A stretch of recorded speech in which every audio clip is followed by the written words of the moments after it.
Hello मेरे बच्चों, क्या हाल चाल हैं आप सबके। कैसे हो आप सब?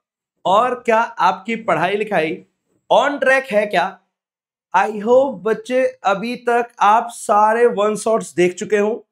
क्वेश्चंस जो हमारे सुपर डुपर चल रहे हैं वो भी आप सॉल्व कर रहे हो। सारी मैराथन्स भी जो भी रिस्पेक्टिव टीचर्स की चल रही हैं वो भी आप साथ के साथ कर रहे हो। ये सब कुछ आपके सिलेबस के लिए, आपके एग्जाम्स के लिए, आपके पास होने के लिए बहुत जरूरी है। आई होप बच्चे आप सारी चीजों को अच्छे से कर रहे हो। और इसी चीज में हम आगे बढ़ते हैं, कुछ नया शुरू करते हैं। और सर आज की क्लास का जो हमारा एक जानदार और शानदार टॉपिक है जिसका नाम है कैपिटल गेन। डायरेक्ट टैक्स का एक वन ऑफ द बहुत बेहतरीन हेड जिसका नाम है income under head capital gain. आज हम उसका वन शॉट करने वाले हैं, एक शॉट और खत्म। ये है ना, सारी इंपॉर्टेंट चीजों को हम डिटेल में पढ़ेंगे। कुछ चीजें मैं आपको शॉर्ट में बताऊंगा। इन शॉर्ट अगर मैं बात करूं तो इस वन शॉट को देखने के बाद आप क्वेश्चन करने लायक हो जाओगे, है ना। फिर धीरे धीरे और प्रोविजंस को पढ़ना, क्वेश्चन सॉल्व करना, क्वेश्चन सॉल्व, और आपको लगेगा कि यार ये कैपिटल गेन में और था ही क्या, है ना। यस सर, चलो सर शुरू करते हैं। सर क्या क्या है इस चैप्टर में? बेटा ज्यादा कुछ नहीं है। Long term capital asset, long term capital gain, short term capital asset, short term capital gain, cost of acquisition, cost of improvement, exemption और कुछ स्पेशल टैक्स रेट्स जो होते हैं वो सब कुछ हमारे को देखने को मिलेगा। एक बार मैं आपको शुरू करवाता हूं, ध्यान से समझेंगे। हर बच्चे का ध्यान होना चाहिए समझ पे, कम से कम टाइम पे मैक्सिमम एडवांटेज मिले। साथ के साथ आप प्लीज बच्चे, प्लीज क्या सर, प्लीज क्या बेटा, आप ना पेन और कॉपी लेकर बैठना, है ना।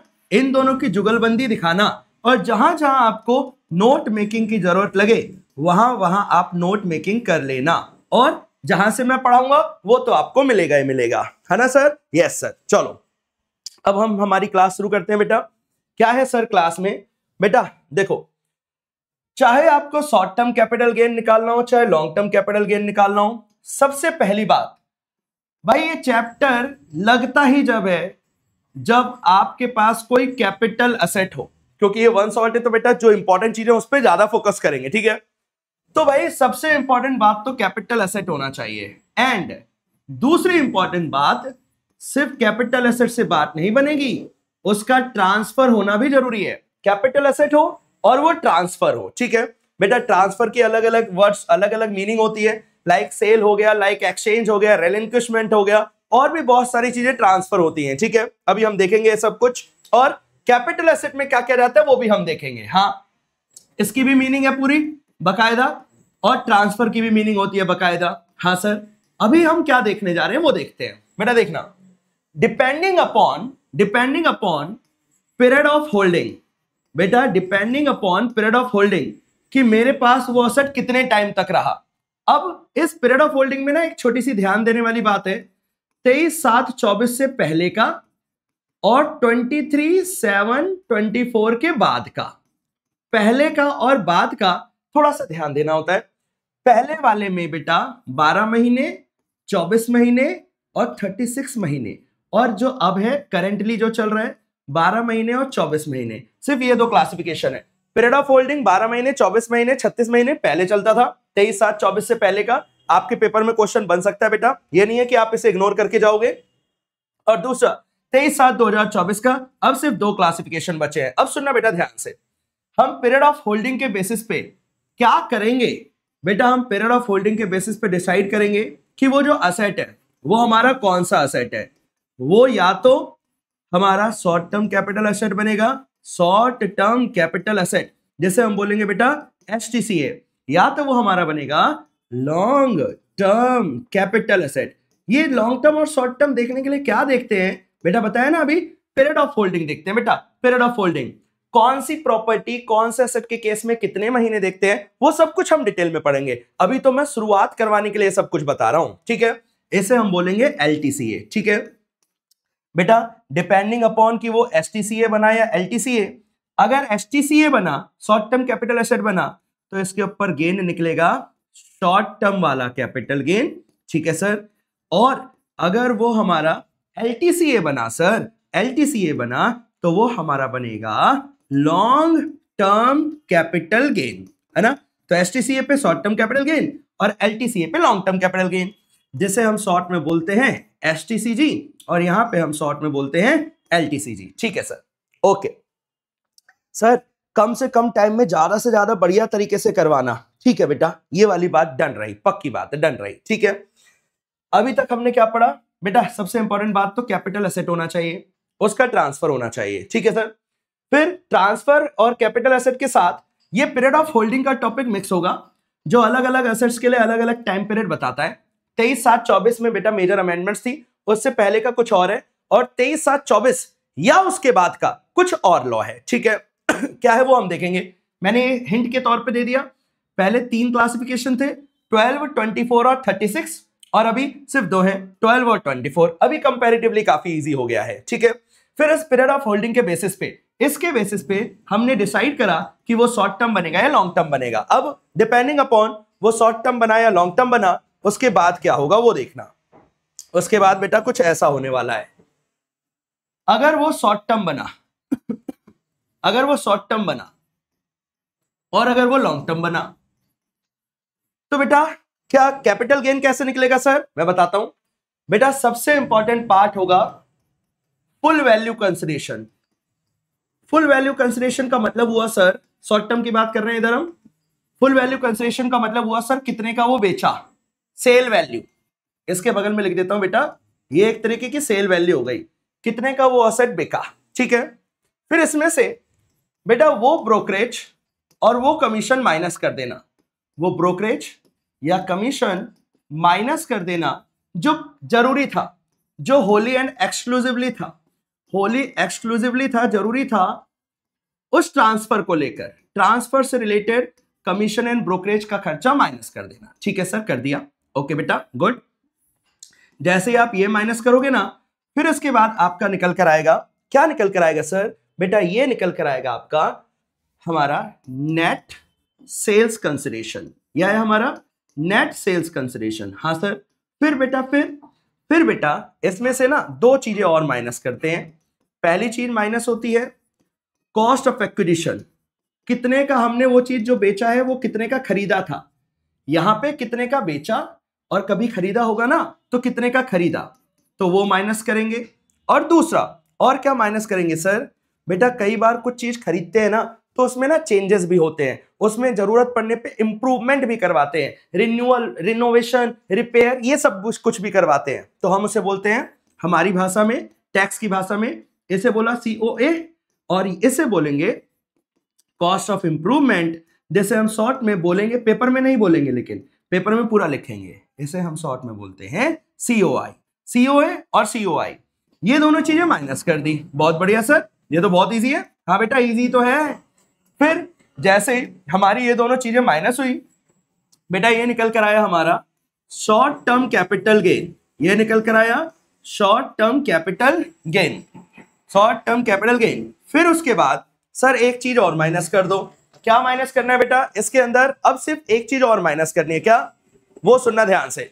इसमें से माइनस करना है कोई एग्जाम्पशन अगर है तो, एग्जाम्पशन जो 54 वाले सेक्शनों की सीरीज में है। 54 में ना बेटा कुछ सेक्शन है, 54, 54 A, B, मतलब अलग अलग सेक्शन है, उन 54 वाली सीरीज के हिसाब से अगर कोई एग्जाम्पशन है तो वो माइनस कर देना। फिर ये जो फिगर निकल कर आएगी, this would be short term capital gain, जिसके ऊपर हमारा टैक्स पेबल होगा, जिसके ऊपर हमारे को शॉर्ट टर्म गेन पे टैक्स निकालना है, फिर हमारा क्वेश्चन खत्म हो जाएगा। इस तरीके से चलेगा हमारा ये शॉर्ट टर्म वाला। सर लॉन्ग टर्म वाला क्या होगा बेटा, लॉन्ग टर्म वाला सेम इसी तर्ज पे चलेगा। सबसे पहले फुल वैल्यू कंसिडरेशन आएगी, फुल सेल कंसिडरेशन आएगा, फिर उसके बाद क्या आएगा सर बेटा, फुल सेल कंसिडरेशन के बाद हम इसमें से माइनस करेंगे वो ब्रोकरेज एंड कमीशन वाला खर्चा, ब्रोकरेज और कमीशन वाला खर्चा। इधर मैं थोड़ा शॉर्ट में लिखूंगा, क्यों, क्योंकि बगल में हमने डिटेल में लिख दिया। माइनस करने के बाद आया net sale consideration, net sale consideration, net sale consideration, ठीक है। फिर इसमें से हमने एक एक करके माइनस करना शुरू करा बेटा। अब ध्यान देने वाली बात है, अब ना यहां पे डिपेंडिंग अपॉन ट्रांसफर कब हुआ है उस पर डिपेंड करते हुए हम यहां से माइनस करेंगे। लॉन्ग टर्म है ना, तो ट्रांसफर कब हुआ उसको ध्यान में रखते हुए COA माइनस होगा या फिर इंडेक्स्ड सीओए माइनस होगा। इंडेक्सेशन का बेनिफिट मिलता है।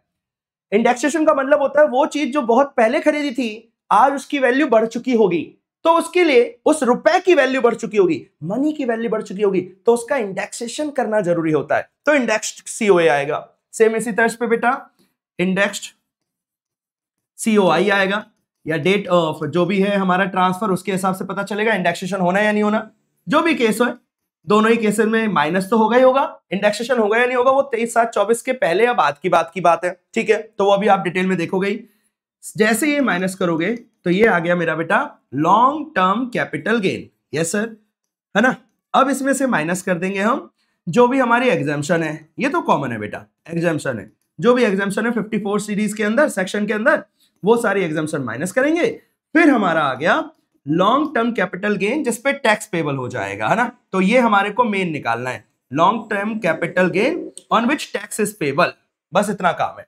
इस पूरे चैप्टर में इतनी चीज हमारे को ध्यान रखनी है। अब इसी के लिए हमारे को डिटेल में पढ़ना है। ये जो हमने 10-12 मिनट लगाए ना, ये फॉर्मेट आपके लिए मतलब ये जरूरी है। यहां से जब आप पढ़ना शुरू करोगे तो आपको चीजें लॉजिकल लगेंगी और चीजें ज्यादा कनेक्टेड फील करोगे। पहले आपने सारा देख लिया, अब एक एक करके जितनी चीजें है ना इनके ऊपर लॉ लिखा हुआ है, प्रोविजंस लिखे हुए हैं, वो हमारे को देखने हैं।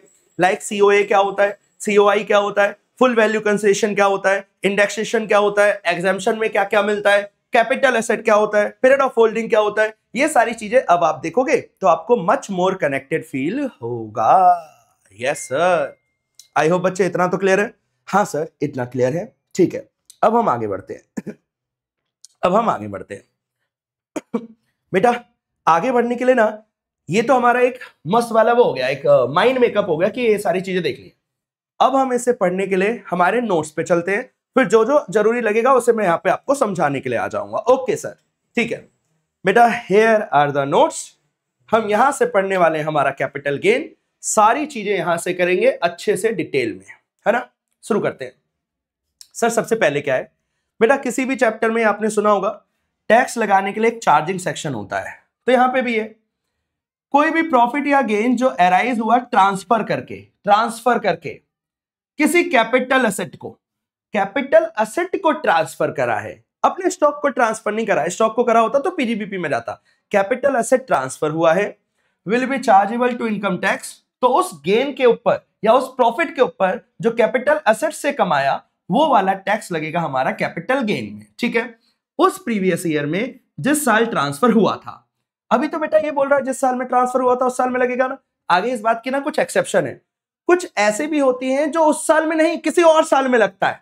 जनरली तो जिस प्रीवियस ईयर में ट्रांसफर हुआ, जनरल है बेटा, ये जनरल लॉ है, जनरल प्रोविजन है, जिस साल में जिस प्रीवियस ईयर में ट्रांसफर हुआ उसी प्रीवियस ईयर में टैक्स लगेगा। लेकिन इस बात की एक्सेप्शन है, वो भी हम देखेंगे, नीचे लिखा हुआ है, देखना बेटा। Exception where capital gain is not taxable in the year of transfer, कुछ ऐसी चीजें जहां ईयर ऑफ ट्रांसफर में टैक्सेबल नहीं होता, तो कब होता है वो बताएगा। आओ देखते बेटा। पहला है इंश्योरेंस रिसीप्ट्स, ठीक है सर, कन्वर्जन और treatment of capital asset into stock in trade, और तीसरा कंपनसेशन और कंपल्सरी एक्विजिशन, जब सरकार हमसे प्रॉपर्टी एक्वायर कर लेती है तब। तो आओ शुरू करते हैं एक एक करके तीनों। सर सबसे पहले हम इंश्योरेंस रिसीप्ट्स की बात करते हैं। क्या होता है सर इंश्योरेंस में बेटा, जो भी हमारा एसेट है ना जिसमें आग लगी या जो भी हुआ, थेफ्ट हुआ, जो भी हुआ XYZ, उसका इंश्योरेंस बेशक ट्रांसफर आग लगी इस साल, जरूरी है कि इसी साल पैसा मिल जाए भाई, सर्वेयर्स होगा, बाकी बहुत सारी फॉर्मेलिटीज होती हैं, उसमें टाइम लग गया, टाइम लगते लगते 3 साल हो गए, तो आज टैक्स लगेगा 3 साल बाद। ध्यान रखना, इस जिस साल ट्रांसफर हुआ उस साल नहीं, आग लगना भी ट्रांसफर का पार्ट है। पहली बात तो कोई चीज खराब हो रही है ना वो भी ट्रांसफर का पार्ट है, तो ट्रांसफर तो हो गया, आज हो गया। इंश्योरेंस क्लेम के लिए मैंने फाइल कर दी है, लेकिन अभी नहीं लगेगा कैपिटल गेन, जब लगेगा जब रिसीव होगा मेरे को वो कंपनसेशन। तो लिखा हुआ है मनी और asset received under insurance on account of damage या destruction of any capital asset, कोई कैपिटल एसेट डिस्ट्रक्शन हुआ है, डैमेज हुआ है किसी भी वजह से, फ्लड, हरिकेन, साइक्लोन एक्सेट्रा, किसी भी वजह से, जो मेरे को अब बदले में इंश्योरेंस कंपनी ने पैसा दिया या फिर कोई बदले में एसेट दे दिया, तो उसके ऊपर टैक्स कब लगेगा, will be chargeable to tax in the previous year in which such sum or money or other asset is received, not उस साल जिस साल ट्रांसफर हुआ, बट उस साल जिस साल मिल गया। ठीक है, कैसे निकलेगा? Deemed full value consideration for calculating capital gain, जितना भी हमारे को मिला उसकी एफएमवी उठानी है। बेटा जो फर्स्ट टाइम पढ़ रहा है, what is FMV? Fair mark, ये हमेशा क्वेश्चन में गिवन होता है, don't worry for this. Fair market value वो बताएगा ही बताएगा, बिना उसके आगे नहीं बढ़ सकते। द वैल्यू ऑफ मनी और the FMV of the other asset on the receipt of, उस दिन जो भी हमारे को या तो पैसा मिला, तो लेट से 50,000 रुपए मिले, 50,000 फुल वैल्यू कंसिडरेशन हो गया, या फिर मैं कहता हूं कोई उसकी जगह कोई एसेट मिल गया, जिस चीज में आग लगी थी वही दे दिया, दूसरा लैपटॉप दे दिया, लैपटॉप में आग लगी थी, तो जो दूसरा लैपटॉप मिला उसकी एफएमवी, या तो एफएमवी या तो जितना पैसा मिला वो मेरी फुल वैल्यू कंसिडरेशन हो जाएगी। फिर जो भी सीओए सीओआई जैसे जैसे माइनस होता है वो सब कुछ माइनस करते हुए चलेंगे। इट मींस इंश्योरेंस के केस में ना, जिस साल ट्रांसफर होता है उस साल टैक्स नहीं लगता। ओके सर, दो और हैं बेटा, देखना ध्यान से, इसके ऊपर तो आपके बहुत क्वेश्चन बनते हैं, इसे तो मैं आपको डिटेल में बताऊंगा, ध्यान से देख लेना प्लीज, प्लीज बेटा ध्यान से देख लेना। मैं हर बच्चे को रिक्वेस्ट करना चाहूंगा, अभी तक मैंने आपको जो जो पढ़ा दिया, मैं कोशिश कर रहा हूं कि वो मैं आपको कुछ कुछ कहीं कहीं लिखवाता भी हुआ चलूं, ताकि आप थोड़ा सा प्रिपेयर रहो पेपर के पॉइंट ऑफ व्यू से। हाँ, अब बताओ सर, बेटा देखना, टॉपिक है हमारा कन्वर्जन। बेटा पीछे, मेरे पीछे हो सकता है आपको ना थोड़ा शोर आ रहा हो, क्योंकि थोड़ा अड़ोस पड़ोस में, थोड़ा सा अगल बगल में काम चल रहा है, तो कोई बात नहीं, आप मेरी बातों पे फोकस करना तो बढ़िया हो जाएगा। सर कन्वर्जन, हाँ बेटा कन्वर्जन क्या होता है कन्वर्जन के अंदर? सर कन्वर्जन के अंदर पहले तो ये देखना कन्वर्जन किसका किसमें हो रहा है, ये ध्यान देने वाली बात है। कैपिटल एसेट का कन्वर्जन हो रहा है स्टॉक इन ट्रेड में। स्टॉक इन ट्रेड, जो मेरा कैपिटल एसेट था उसे मैंने कन्वर्ट कर दिया, उसे मैंने क्या कर दिया है सर? कन्वर्ट, उसे हमने कन्वर्ट कर दिया। लाइक फॉर एग्जांपल कोई भी कैपिटल एसेट था मेरा, लेट्स से ये मेरा कैपिटल एसेट था, डन। इसे अब मैं इसे अपने बिजनेस में यूज करने लग रहा हूं, इसे स्टॉक बना दिया।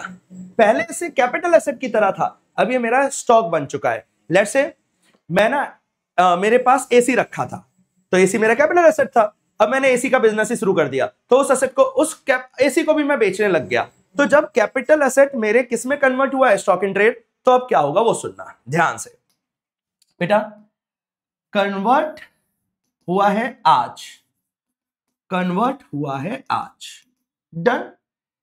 तो कैलकुलेशन तो आज होगी, कैलकुलेशन आज के हिसाब से होगी, आज के हिसाब से कैलकुलेशन आज के हिसाब से, जो भी एफएमवी, इसमें ना बेटा एफएमवी वर्ड काम का आता है, फेयर मार्केट वैल्यू, सारी चीजें हम आज के दिन की उठाएंगे, है ना, आज के दिन का, आज के हिसाब से कैलकुलेशन उठेगा, ठीक है।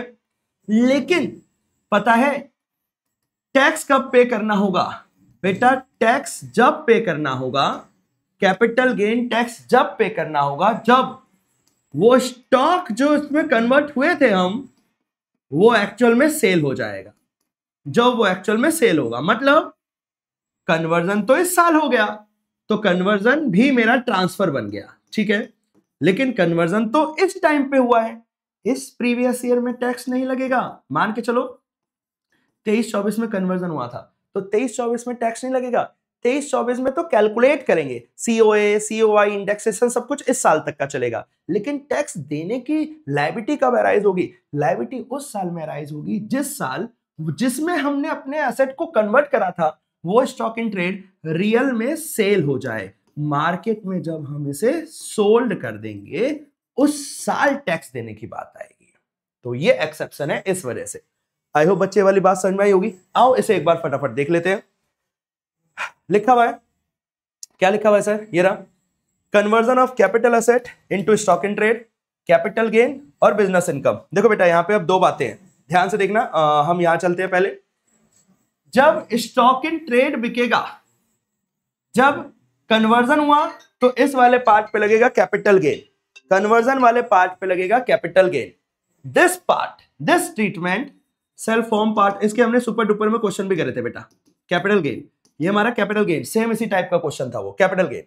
और जब स्टॉक इन ट्रेड मार्केट में बिका, स्टॉक इन, जो मेरा स्टॉक था, रॉ मटेरियल जो भी था, इन्वेंट्री था, वो बिका, तो वो नॉर्मल पीजीबीपी की तरह टैक्सेबल होगा। ध्यान रखना, दोनों ही टैक्स जिस साल में बिक रहे हैं उस साल लग रहा है। कैपिटल गेन वाले की कैलकुलेशन पहले हो जाएगी, पीजीबीपी वाले की जिस साल हुई है उस साल, बस और कुछ नहीं। तो जैसे मैं एग्जांपल के तौर पे कहता हूं, वैसे इसका पूरा क्वेश्चन है, मैं आप सबसे रिक्वेस्ट करूंगा वो जरूर देखना। कोई 100 रुपए का कैपिटल एसेट था, उसे कन्वर्ट कर, उसकी एफएमवी 100 रुपए थी, उसे कन्वर्ट कर दिया स्टॉक इन ट्रेड में, ठीक है। एफएमवी थी उसकी 100 रुपए। अब जब कन्वर्जन हुआ है तो कैपिटल गेन निकालेंगे। हाँ सर, तो जितनी एफएमवी थी वो सेल वैल्यू कंसिडरेशन बन जाएगी। कितने का खरीदा था सर, ये कैपिटल एसेट मान के चलो 60 रुपए का खरीदा था, तो 40 रुपए का गेन आ गया, ये हमने इस साल निकाल दिया। अब स्टॉक इन ट्रेड 100 रुपए की आ चुकी है एफएमवी, है ना, ये इसकी कॉस्ट बन जाएगी, इन्वेंट्री खरीदने की कॉस्ट, डीम्ड कॉस्ट। अब ये हमने मार्केट में लोगों को बेच दिया 220 रुपए का, तो बिजनेस इनकम कितने की आई, सेल वैल्यू कितनी थी 220, कॉस्ट डीम्ड कॉस्ट कितनी है, जितने का कन्वर्जन हुआ है 100 रुपए, तो 100 रुपए माइनस करते 120 जो रुपए आए, ये मेरी बिजनेस इनकम बन जाएगी। ये मैंने शॉर्ट में समझा दिया ताकि आपको एक कन्वर्जन वाली बात क्लियर हो। इसका डेडिकेटेड क्वेश्चन हमारी सुपर डुपर में है, वहां से करना, क्योंकि क्वेश्चन इसके ऊपर बने हुए हैं।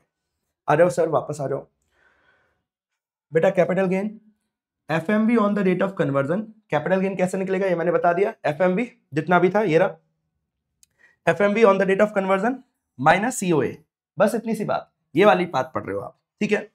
FMV on the date of conversion minus COA COI जो भी है, cost of acquisition, cost of improvement दोनों है तो दोनों माइनस कर देंगे, गेन आ जाएगा। दूसरा, indexation benefit would be considered in relation to the year of conversion, जिस साल में कन्वर्जन हुआ है वहीं तक इंडेक्सेशन मिलेगा, वहीं तक इंडेक्सेशन मिलेगा। इसका मतलब ये हुआ सर, अगर 2023-24 में कन्वर्ट हुआ और वो स्टॉक इन ट्रेड बिका है 24-25 में, तो ध्यान देना 24-25 तक इंडेक्सेशन नहीं जाएगा, इंडेक्सेशन उसका 23-24 तक ही सीमित रहेगा। इंडेक्सेशन जिस साल ट्रांसफर हुआ है उस साल तक ही लगता है, लेकिन टैक्स कब देना होता है, टैक्स उस साल देना होता है जिस साल वो स्टॉक इन ट्रेड बिका, ठीक है। आगे लिखा हुआ है बिजनेस इनकम, नॉर्मल सी बात है बेटा।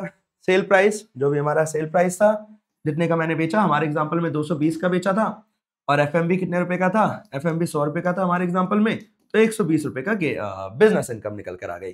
तो अगर मैं शॉर्ट में बात करूं तो जब मेरा capital asset stock in trade में कन्वर्ट होता है तो दो इनकम निकलेंगी, एक तो जब कन्वर्जन हुआ है कैपिटल गेन, और जब वो कन्वर्टेड आइटम जब मार्केट में बिकेगा तो फिर उस केस में हमारी बिजनेस इनकम, ठीक है। बस यही है। ये एक्सेप्शन में क्यों आया, क्योंकि जिस साल ट्रांसफर हुआ उस साल टैक्स नहीं लगा, उस साल टैक्स लगेगा जिस साल वो स्टॉक इन ट्रेड सोल्ड हुआ है मार्केट में। आई होप बच्चे वाली बात क्लियर होगी। Yes sir. चलो आगे देखते हैं हमारी तीसरी एक्सेप्शन। बेटा तीसरी एकदम बच्चों वाली है। सरकार जब हमसे जबरदस्ती हमारी प्रॉपर्टी छीन लेती है, बेसिकली जबरदस्ती नहीं होता है, मैं बस समझाने के लिए कह रहा हूं, जब सरकारें हमसे एक्वायर कर लेती है हमारी प्रॉपर्टी तो हमें मुआवजा देती है ना।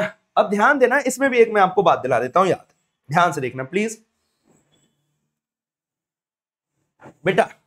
ये जो हमारा एक्विजिशन होता है ना, एक्विजिशन का टॉपिक, इसके अंदर ध्यान क्या रखना है वो देखना। एक्विजिशन हो या कंपलसरी एक्विजिशन हो, दोनों सेम ही है। उसके ऊपर जो कंपनसेशन मिल रहा है, चाहे इनहैंस कंपनसेशन हो, कोई सा भी कंपनसेशन, इनहैंस कंपनसेशन इसी लिख देता हूं, ठीक है। इसकी दो बातें ध्यान रखनी होती है बेटा। इसका जो इंटरेस्ट पोर्शन होता है, सर ये इंटरेस्ट पोर्शन ना हमें पता है, हमने अदर सोर्सेज में पढ़ा है, हाँ अदर सोर्सेज में टैक्सेबल होता है, लेकिन जो मुआवजा मिला है, प्रॉपर्टी मेरी गई है, ट्रांसफर है, तो जो प्रिंसिपल मिल रहा है वो कैपिटल गेन में ही टैक्सेबल होता है, कैपिटल गेन में टैक्सेबल होता है। तो इंटरेस्ट वाला पोर्शन अदर सोर्सेज, और जो हमारा मेन प्रिंसिपल अमाउंट है वो कैपिटल गेन के अंदर टैक्सेबल हो जाएगा, ठीक है। अब पढ़ते हैं ध्यान से क्या लिखा हुआ है। Compensation on compulsory acquisition is chargeable, उस साल टैक्स लगेगा जिस साल रिसीव हुआ है, जिस साल सरकार ने एक्वायर करा उस साल नहीं, जिस साल टैक्स लगा है उस साल कैपिटल गेन, जिस साल पैसा मिला है उस साल कैपिटल गेन लगेगा, जिस साल पैसा मिला है, नॉट उस साल जिस साल प्रॉपर्टी एक्वायर की थी। अगर दोनों साल सेम में थे, दोनों चीजें सेम ईयर में हुई है तो उस साल में टैक्स लग जाएगा, लेकिन पहले साल में एक्वायर करा सरकार ने, तीसरे साल में पैसा दिया तो तीसरे साल में टैक्स लगेगा, इसका ध्यान रखना होता है। आई होप बच्चे 3 पॉइंट क्लियर होंगे। क्या पढ़ा सर अभी हमने? बेटा अभी हमने ना सिर्फ कैपिटल एसेट की मीनिंग पढ़ ली और कैपिटल एसेट के अंदर हमने ये देख लिया क्या ट्रांसफर होना चाहिए और उस साल टैक्स लगता है जिस साल ट्रांसफर हुआ है। ठीक है, ये वाली बात क्लियर है। लेकिन इस बात के 3 एक्सेप्शन है। सर कौन कौन सी 3 एक्सेप्शन है बताओ तो जरा। बेटा पहला था इंश्योरेंस, जिस साल इंश्योरेंस का पैसा मिलेगा या बदले में जो एसेट मिलेगा उस साल। दूसरा तो बताओ सर। बेटा दूसरा कन्वर्जन, हमारा कैपिटल एसेट कन्वर्ट हुआ है स्टॉक इन ट्रेड पे। स्टॉक इन ट्रेड कन्वर्ट नहीं हुआ है, स्टॉक इन ट्रेड में कन्वर्ट हुआ है। अगर स्टॉक इन ट्रेड कन्वर्ट होता ना तो पीडीपीपी में चला जाता। यहां तो capital asset stock in trade में कन्वर्ट हुआ है। ठीक है, इसका बिजनेस इनकम वाला पोर्शन भी क्लियर है सर। और तीसरा अभी हमने पढ़ा कंपनसेशन, जो कंपल्सरी एक्विजिशन पे या फिर एनहांस कंपनसेशन जो मिलता है वो भी उस साल में टैक्स लगता है जिस साल मिला है, ना कि उस साल जिस साल ट्रांसफर हुआ है। आई होप बच्चे वाला पॉइंट क्लियर होगा। क्या पढ़ा हमने इसके अंदर? बेहतरीन पढ़ा। चलो आगे देखते हैं क्या लिखा हुआ है सर। आगे, हाँ बेटा आगे आ जाओ। मीनिंग ऑफ कैपिटल एसेट, क्या होता क्या है कैपिटल एसेट सर? ये देखो ना, प्रॉपर्टी ऑफ, पूरा बढ़िया से, प्रॉपर्टी ऑफ एनी काइंड जो एसएससी के पास है, हमारे इनकम टैक्स में एसएससी बोलते हैं ना, हाँ, वेदर और not in connected with the business और प्रोफेशन, चाहे बिजनेस से कनेक्टेड हो या ना हो, डज नॉट मैटर। या एनी सिक्योरिटी जो एफआईआई होल्ड करती है, फॉरेन इंस्टीट्यूशन इन्वेस्टर होल्ड करते हैं, जो सेबी की रेगुलेशंस के हिसाब से इन्वेस्टेड है। तो ये दोनों तो कैपिटल एसेट है, लेकिन क्या नहीं है उस पर क्वेश्चन बन सकता है। तो बेटा क्या नहीं है वो देखते हैं। पहली बात, स्टॉक इन ट्रेड, ये क्यों बनेगा कैपिटल एसेट? ये तो स्टॉक इन ट्रेड है। कंज्यूमेबल्स, रॉ मटेरियल जो बिजनेस करने के लिए रखा है, ये नहीं बनता। Personal effects like movable property, जो हम वियरिंग अपैरल्स, जो फर्नीचर वगैरह ये सब कुछ होता है, ये सब कुछ नहीं बनता। ठीक है। रूरल एग्रीकल्चर लैंड लिख कर मना करा है, गांव की होनी चाहिए। ये बेटा कुछ पर्टिकुलर स्कीम वाले बॉन्ड्स है वो नहीं बनते। और gold bond deposit under gold deposit scheme, ये सारी चीजें लिखकर मना करी हैं, ये सब एक्सक्लूडेड हैं, ये सब कैपिटल एसेट नहीं है, ये सब कैपिटल एसेट नहीं है। अब ध्यान देना क्या है, में ये एक्सेप्शन थी, अब इसमें से ये वाली एक्सेप्शन में भी एक्सेप्शन है, मतलब वो कैपिटल एसेट बन जाएगा। क्या क्या है सर वो दिखा दो एक बार। हाँ बेटा, ये एकदम बेसिक सा टॉपिक है, तेजी से चल रहे हैं हम इसमें, इसलिए exclusion from personal effect, exclusion होने का मतलब अब ये कैपिटल एसेट है, और जब कैपिटल एसेट बनेगा तो कैपिटल गेन भी आएगा। क्या क्या है सर वो बताओ। बेटा पहला ज्वेलरी, ये भी होता है पर्सनल इफेक्ट, लेकिन कैपिटल गेन है। आर्कोलॉजिकल कलेक्शंस, वो तो जो बेटा पुराने जमाने की कुछ एंटिक चीजें हो गई। ड्राइंग्स कल परसों की न्यूज देखी थी मैंने, उसमें पता नहीं 2092 करोड़ की कोई पेंटिंग बिकी है। 2092 करोड़ की पेंटिंग बिकी है, गजब। इसके अलावा पेंटिंग, स्कल्पचर्स या एनी आर्ट ऑफ वर्क, तो ये सारी चीजें भी कहने को तो पर्सनल इफेक्ट है, लेकिन पर्सनल इफेक्ट के अंदर नहीं आती, मतलब ये कैपिटल एसेट बनता है और इनके बिकने पे कैपिटल गेन लगता है। तो ये नीचे लिखा हुआ है these asset are hence capital asset, ये कैपिटल एसेट है क्योंकि मेन डेफिनेशन से पर्सनल इफेक्ट एक्सक्लूड हुआ और पर्सनल इफेक्ट से ये एक्सक्लूड हो गया, मतलब एक्सक्लूड में एक्सक्लूड हो गया, मतलब ये इंक्लूड हो गया। चलो जी, चलो आओ शुरू करते हैं हमारी कंटेंट को आगे। अभी तक का आपने जो जो पढ़ा सारा अच्छा था, मैंने कुछ टॉपिक को एकदम लाइन टू लाइन पढ़ाया, कहीं मैं लिखवा भी रहा हूं, जितना कोई दिक्कत नहीं बेटा, जैसे जैसे समझ में आए वैसे समझो, लिखा हुआ पढ़ा हुआ नोट बनाते हुए चलना। मैं आपको बार बार बोलूंगा, अगर आप नोट बना रहे हो ना, इट मीन्स आप मन लगा के पढ़ रहे हो। सिर्फ बैठ के देखे जा रहे हो ना बेटा, वो फील नहीं आएगी। मन लगा के पढ़ना है तो वो दिखना चाहिए। जब भी हमारी क्लास ओवर होगी, आपके पास कुछ नोट्स रेडी हो गए हैं, तो ये दिखेगा कि हाँ हमने क्लास में कितनी मेहनत करी है।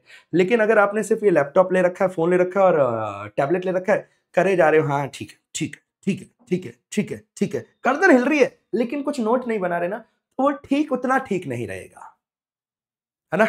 आई होप बच्चे आप समझ पा रहे हो व्हाट आई वांट टू से। चलो जी आगे चलते हैं सर। अब आगे बेटा दो तरीके के कैपिटल एसेट है, ये मैंने आपको शुरुआत में बता दिया था। The first one is short term capital asset, जी sir. The second one is long term capital asset, जी सर। अब इसमें भी, अब यहां से वो पीरियड ऑफ होल्डिंग वाली बात है, देखना बेटा, पीरियड ऑफ होल्डिंग बताया था अभी, हाँ सर। पीरियड ऑफ होल्डिंग अगर ट्रांसफर हुआ है 23/7/24 से पहले, तो 3 है, अलग अलग चीजों में अलग अलग है। 12 महीने, 24 महीने, 36 महीने। क्या क्या है सर?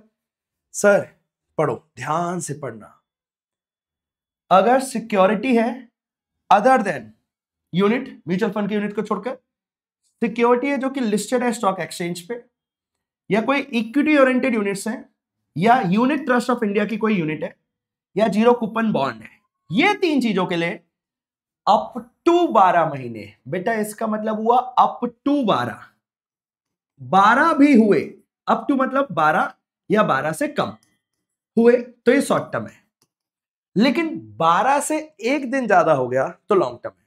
ठीक है सर, 12 से एक दिन ज्यादा होते ही ये सब लॉन्ग टर्म बन जाएगा। अगला, कोई अनलिस्टेड कंपनी का शेयर है, शेयर नॉट सिक्योरिटी, शेयर या लैंड और बिल्डिंग या बोथ है, तो जब जनरली बेटा ये ज्यादा काम का होता है पेपरों में, तो देखते अगर 24 महीने तक है, सेम ऐसे बेटा जैसे यहां पे 12 था, यहां पे 24 तक है तो सर शॉर्ट, 24 से एक दिन ज्यादा हो गया ना तो सर दोनों लॉन्ग। अगला 36 महीने का अनलिस्टेड सिक्योरिटी, शेयर्स को छोड़कर, तो शेयर्स तो यहां पे आए गए थे, अदर देन शेयर्स और अदर कैपिटल एसेट, इन सबको छोड़कर जो और बचे उन सबके लिए बेटा 36 महीने। एसटीसीए अगर अप टू 36 है तो शॉर्ट टर्म, 36 से ज्यादा है तो लॉन्ग टर्म। मतलब जितने टाइम तक मेरे पास वो रहा और वो क्या था, कितने टाइम तक रहा और वो क्या था से डिसाइड होगा वो शॉर्ट टर्म है या लॉन्ग टर्म है। शॉर्ट टर्म में अलग कैलकुलेशन है, लॉन्ग टर्म में अलग है। शॉर्ट टर्म के रेट अलग है, लॉन्ग टर्म के रेट अलग है। आपके दिमाग में ये आ रहा होगा ना, सर रेट क्यों अलग अलग क्यों कर रहे हो? बेटा क्योंकि रेट अलग अलग है। अगर रेट सेम होता तो काहे ये ड्रामा करते? दोनों सेम है ना, इसलिए करना पड़ेगा। ठीक है, अब ज्यादा काम का ये वाला है सर। पूछो क्यों? क्योंकि बेटा ये ना ज्यादा अभी वाले टाइम से रिलेट कर रहा है। ऑन और आफ्टर दोनों है बेटा, ऑन और आफ्टर 23/7/24 या उसके बाद का। तो अब 36 महीने वाला खत्म हो गया, एकदम गोली से उड़ा दिया। मतलब अब सिर्फ दो ही है, 12 और 24, 12 और 24। पहले क्या क्या थे? 12, 24, 36। अब कौन कौन से हैं? 12 और 24, 12, 24, 36, 12, 24। आओ देखते हैं बेटा, अब याद करना भी बहुत आसान है। पहले वाला तो सेम है, ये तो डिक्टो है सर, डिक्टो। देख लो एक बार, सिक्योरिटीज जो स्टॉक एक्सचेंज पर लिस्टेड है, units of equity oriented fund या यूटीआई, और जीरो कूपन बॉन्ड, इन सब के लिए बेटा वही 12 महीने वाला। लेकिन इसके अलावा जो भी बचा सब कुछ सिंप्लीफाइड, टैक्स इज सिंप्लीफाइड। जो भी बाकी कैपिटल एसेट बचे सबके लिए बेटा 24, अप टू 24, अप टू 24। ये तो सब में कॉमन है, अप टू लगते वो शॉर्ट हो रहा है और एक दिन भी ज्यादा होते वो लॉन्ग बन जा रहा है। ठीक है सर, ये ध्यान रखना है मेरे बेटा। 23/7/24 वाले दिन की कहानी याद रखनी पड़ेगी, क्योंकि उससे पहले का है तो क्या और उसके बाद का है तो क्या, ये सब कुछ हमारे को ध्यान रखना पड़ेगा। चलो आओ, क्या हम आगे की तरफ अग्रसर हो जाएं? अग्रसर का मतलब होता है बेटा आगे की तरफ बढ़े। यस, बढ़ते हैं। अभी तक ना आपने कितनी देर पढ़ा मैं बताता हूं, अराउंड 33-35 मिनट्स होने वाले हैं। नोट बना लेना, दिमाग यहीं रखना, बीच बीच में उधर उधर मत जाना, पूरा कंटेंट कवर करना, नोट बनाते हुए। और जैसे ही क्लास खत्म हो गई ये पूरे नोट्स एक बार और देख लेना। कहीं कोई टॉपिक लगता है कि सर ये ना मेरे को और डिटेल में समझना है, तो उसे डिटेल में देख लेना क्लास में जाकर, जो हमने क्लासेस ले रखी हैं, और बुक पढ़ लेना। और सबसे इंपॉर्टेंट बात, सबसे इंपॉर्टेंट बात, क्या सर सबसे इंपॉर्टेंट? इतना सीरियस होकर क्या बताने वाले हो बेटा? सबसे इंपॉर्टेंट बात, सबसे इंपॉर्टेंट बात, सबसे इंपॉर्टेंट बात समझ गए? क्वेश्चंस कर लेना।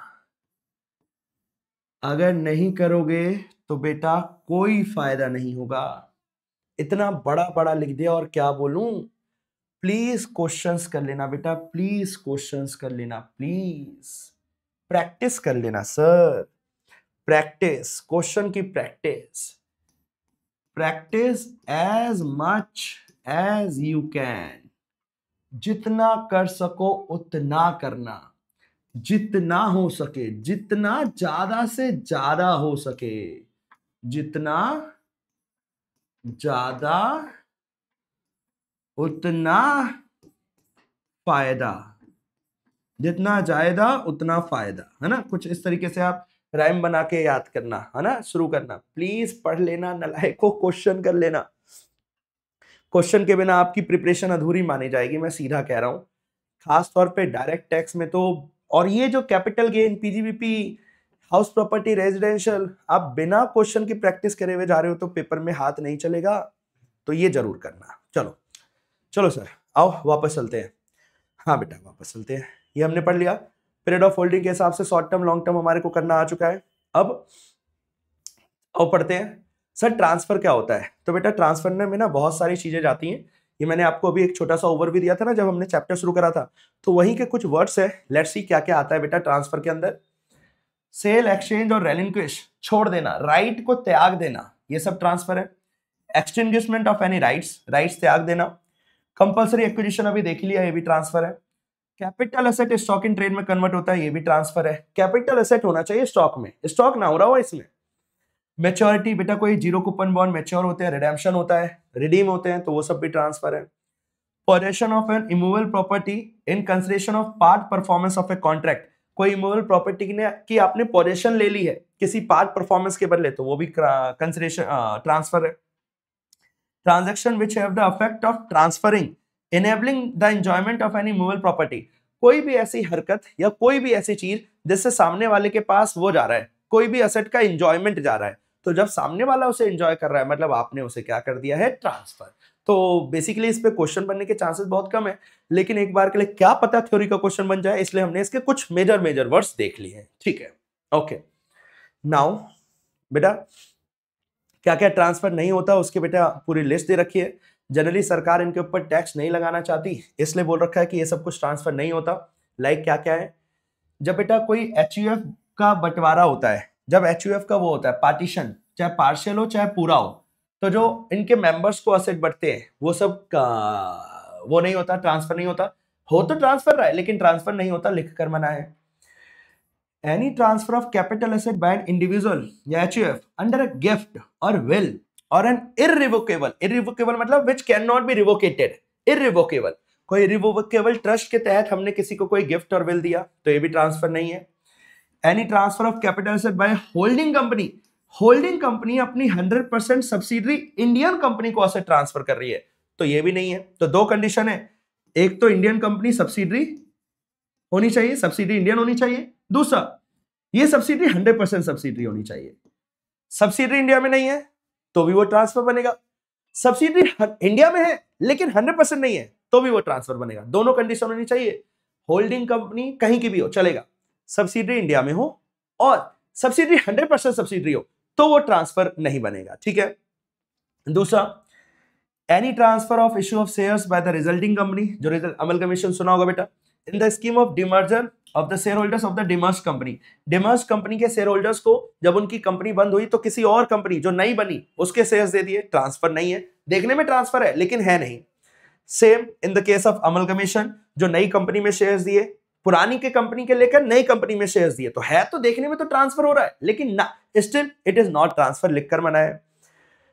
Redemption of sovereign gold bond scheme, सरकार तो सॉवरेन गोल्ड बॉन्ड स्कीम को बढ़ावा ही देती है तो इसे भी ट्रांसफर नहीं माना। ट्रांसफर नहीं माना इट मींस इस पे टैक्स नहीं लगेगा। देखो ये सब ट्रांसफर नहीं है ना, इसका मतलब इनको बेचने पे या ये होने पे, इनमें से कुछ भी होने पे फिर हमारा टैक्स कैपिटल गेन का अप्लाई नहीं होगा। ये अलग अलग सिनेरियोस थे। क्या पेपर में बन सकता है? हाँ बेटा बन तो सकता है, पढ़ो। Any transfer of capital asset being conversion of gold, gold EGR electronic gold receipt में कन्वर्ट हो रहा है या वाइस वर्सा, ईजीआर गोल्ड में कन्वर्ट हो रहा है रियल गोल्ड में, या इसके अलावा transfer by way of conversion of bonds debentures, जो डिवेंचर बॉन्ड्स कन्वर्ट हो रहे हैं किसी कंपनी के शेयर्स में या डिवेंचर्स में, तो ये जो कन्वर्जन हो रहा है, कन्वर्जन वैसे तो ट्रांसफर होता है लेकिन ये पर्टिकुलर वाला शेयर्स डिवेंचर वाला कन्वर्जन ये ट्रांसफर नहीं होता। Transfer by way of conversion of preference shares of a company into equity shares, preference share equity share में कन्वर्ट हो रहे हैं तो ये भी ट्रांसफर नहीं है। मतलब ये सब लोगों को डाउट आ सकता था क्या होगा, तो लिखकर मना कर रखा है कि ये सब कुछ ट्रांसफर की कैटेगरी में बाहर है। ठीक है। या any transfer of capital asset in a transaction of reverse mortgage, बेटा रिवर्स मॉर्टगेज में क्या होता है ना, आपको मैं बता देता हूं। रिवर्स मॉर्टगेज में हमारे पास, मैं कोई सीनियर सिटीजन हूं, ठीक है, मेरे कोई नहीं है, मेरे को जीवन जीने के लिए पैसा चाहिए हर महीने, ठीक है। तो हम क्या करेंगे ना, मैं क्या करूंगा ना, मेरे पे बिल्डिंग है, मेरे पे ना मेरी एक अच्छी सी हाउस प्रॉपर्टी है, वो मैं बैंक के पास गिरवी रख दूंगा और बैंक से बोलूंगा हर महीने मुझे पैसा देते हुए चलो, पैसा देते हुए चलो, पैसा देते हुए चलो, और जिस साल मेरी डेथ हो जाएगी वो तुम रख लेना, वो प्रॉपर्टी तुम्हारी।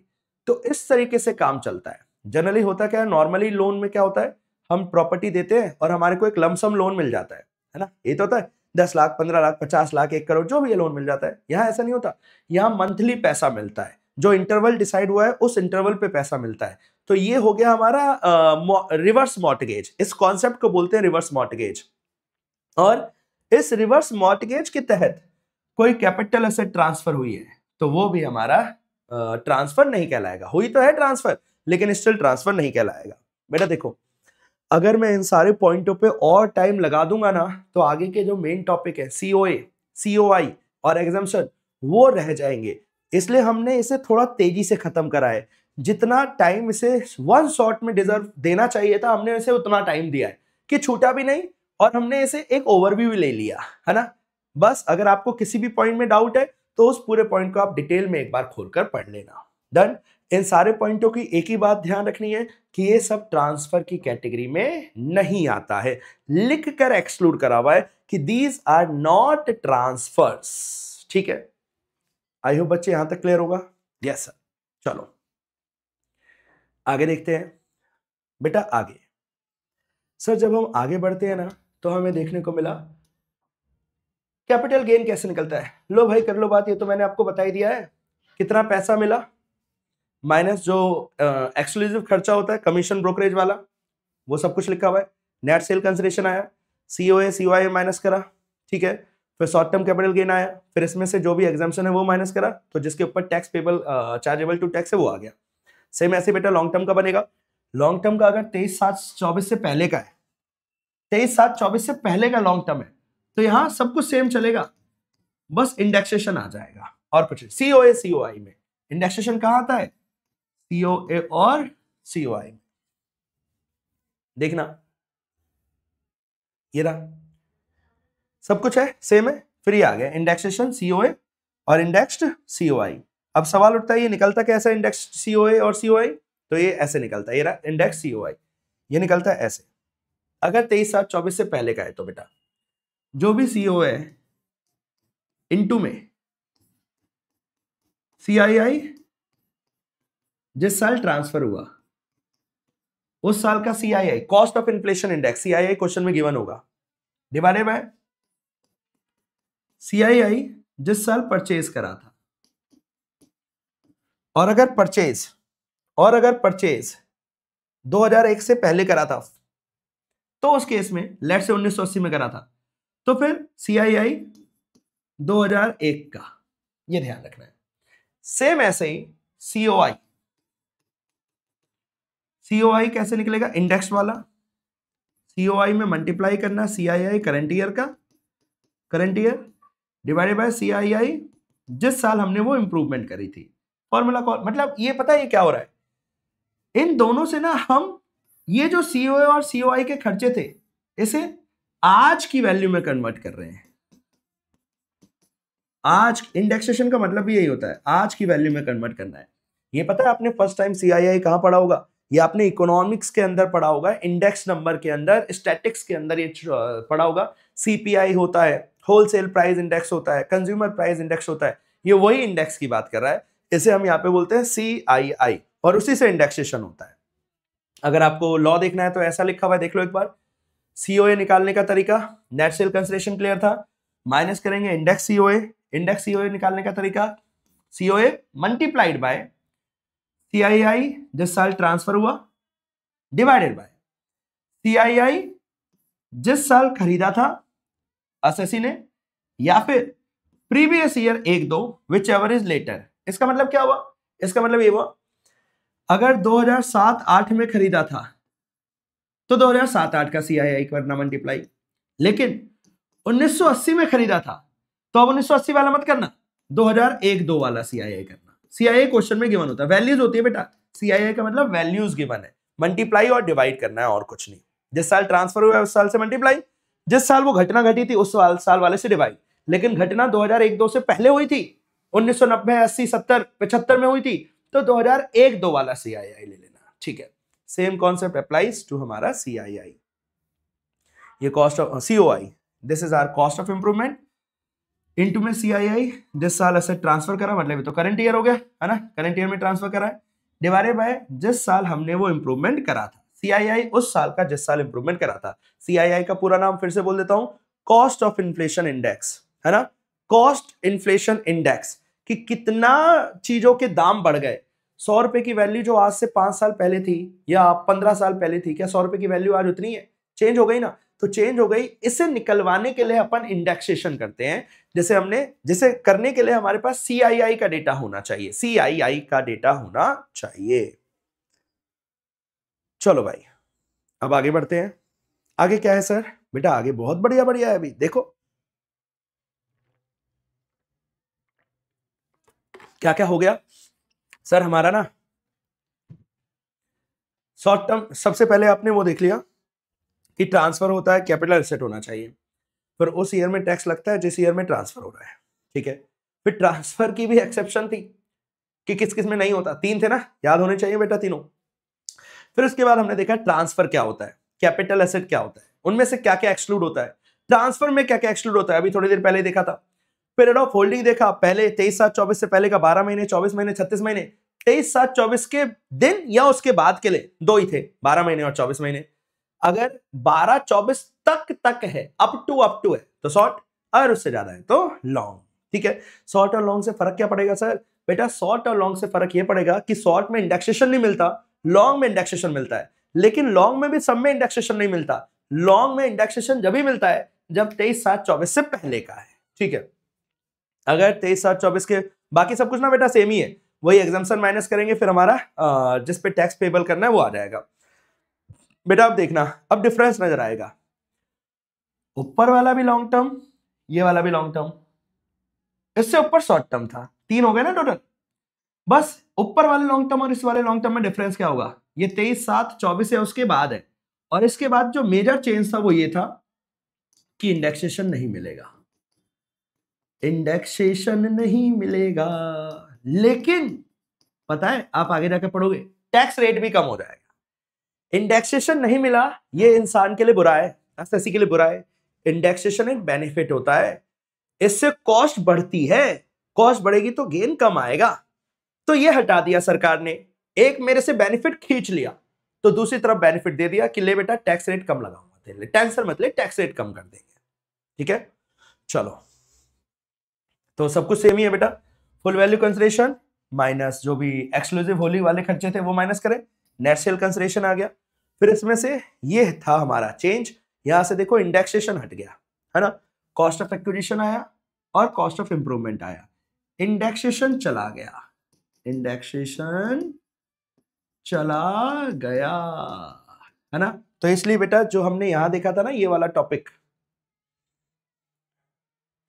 ये वाला, यहां पे अगर 23/7/24 से पहले का है तो ये दोनों इंडेक्स इंडेक्स इंडेक्स, लेकिन 23/7/24 से बाद का है तो ये वाले सिंपल वाले बिना इंडेक्सेशन वाले। यही है भाई, ये मास्टर सीट है।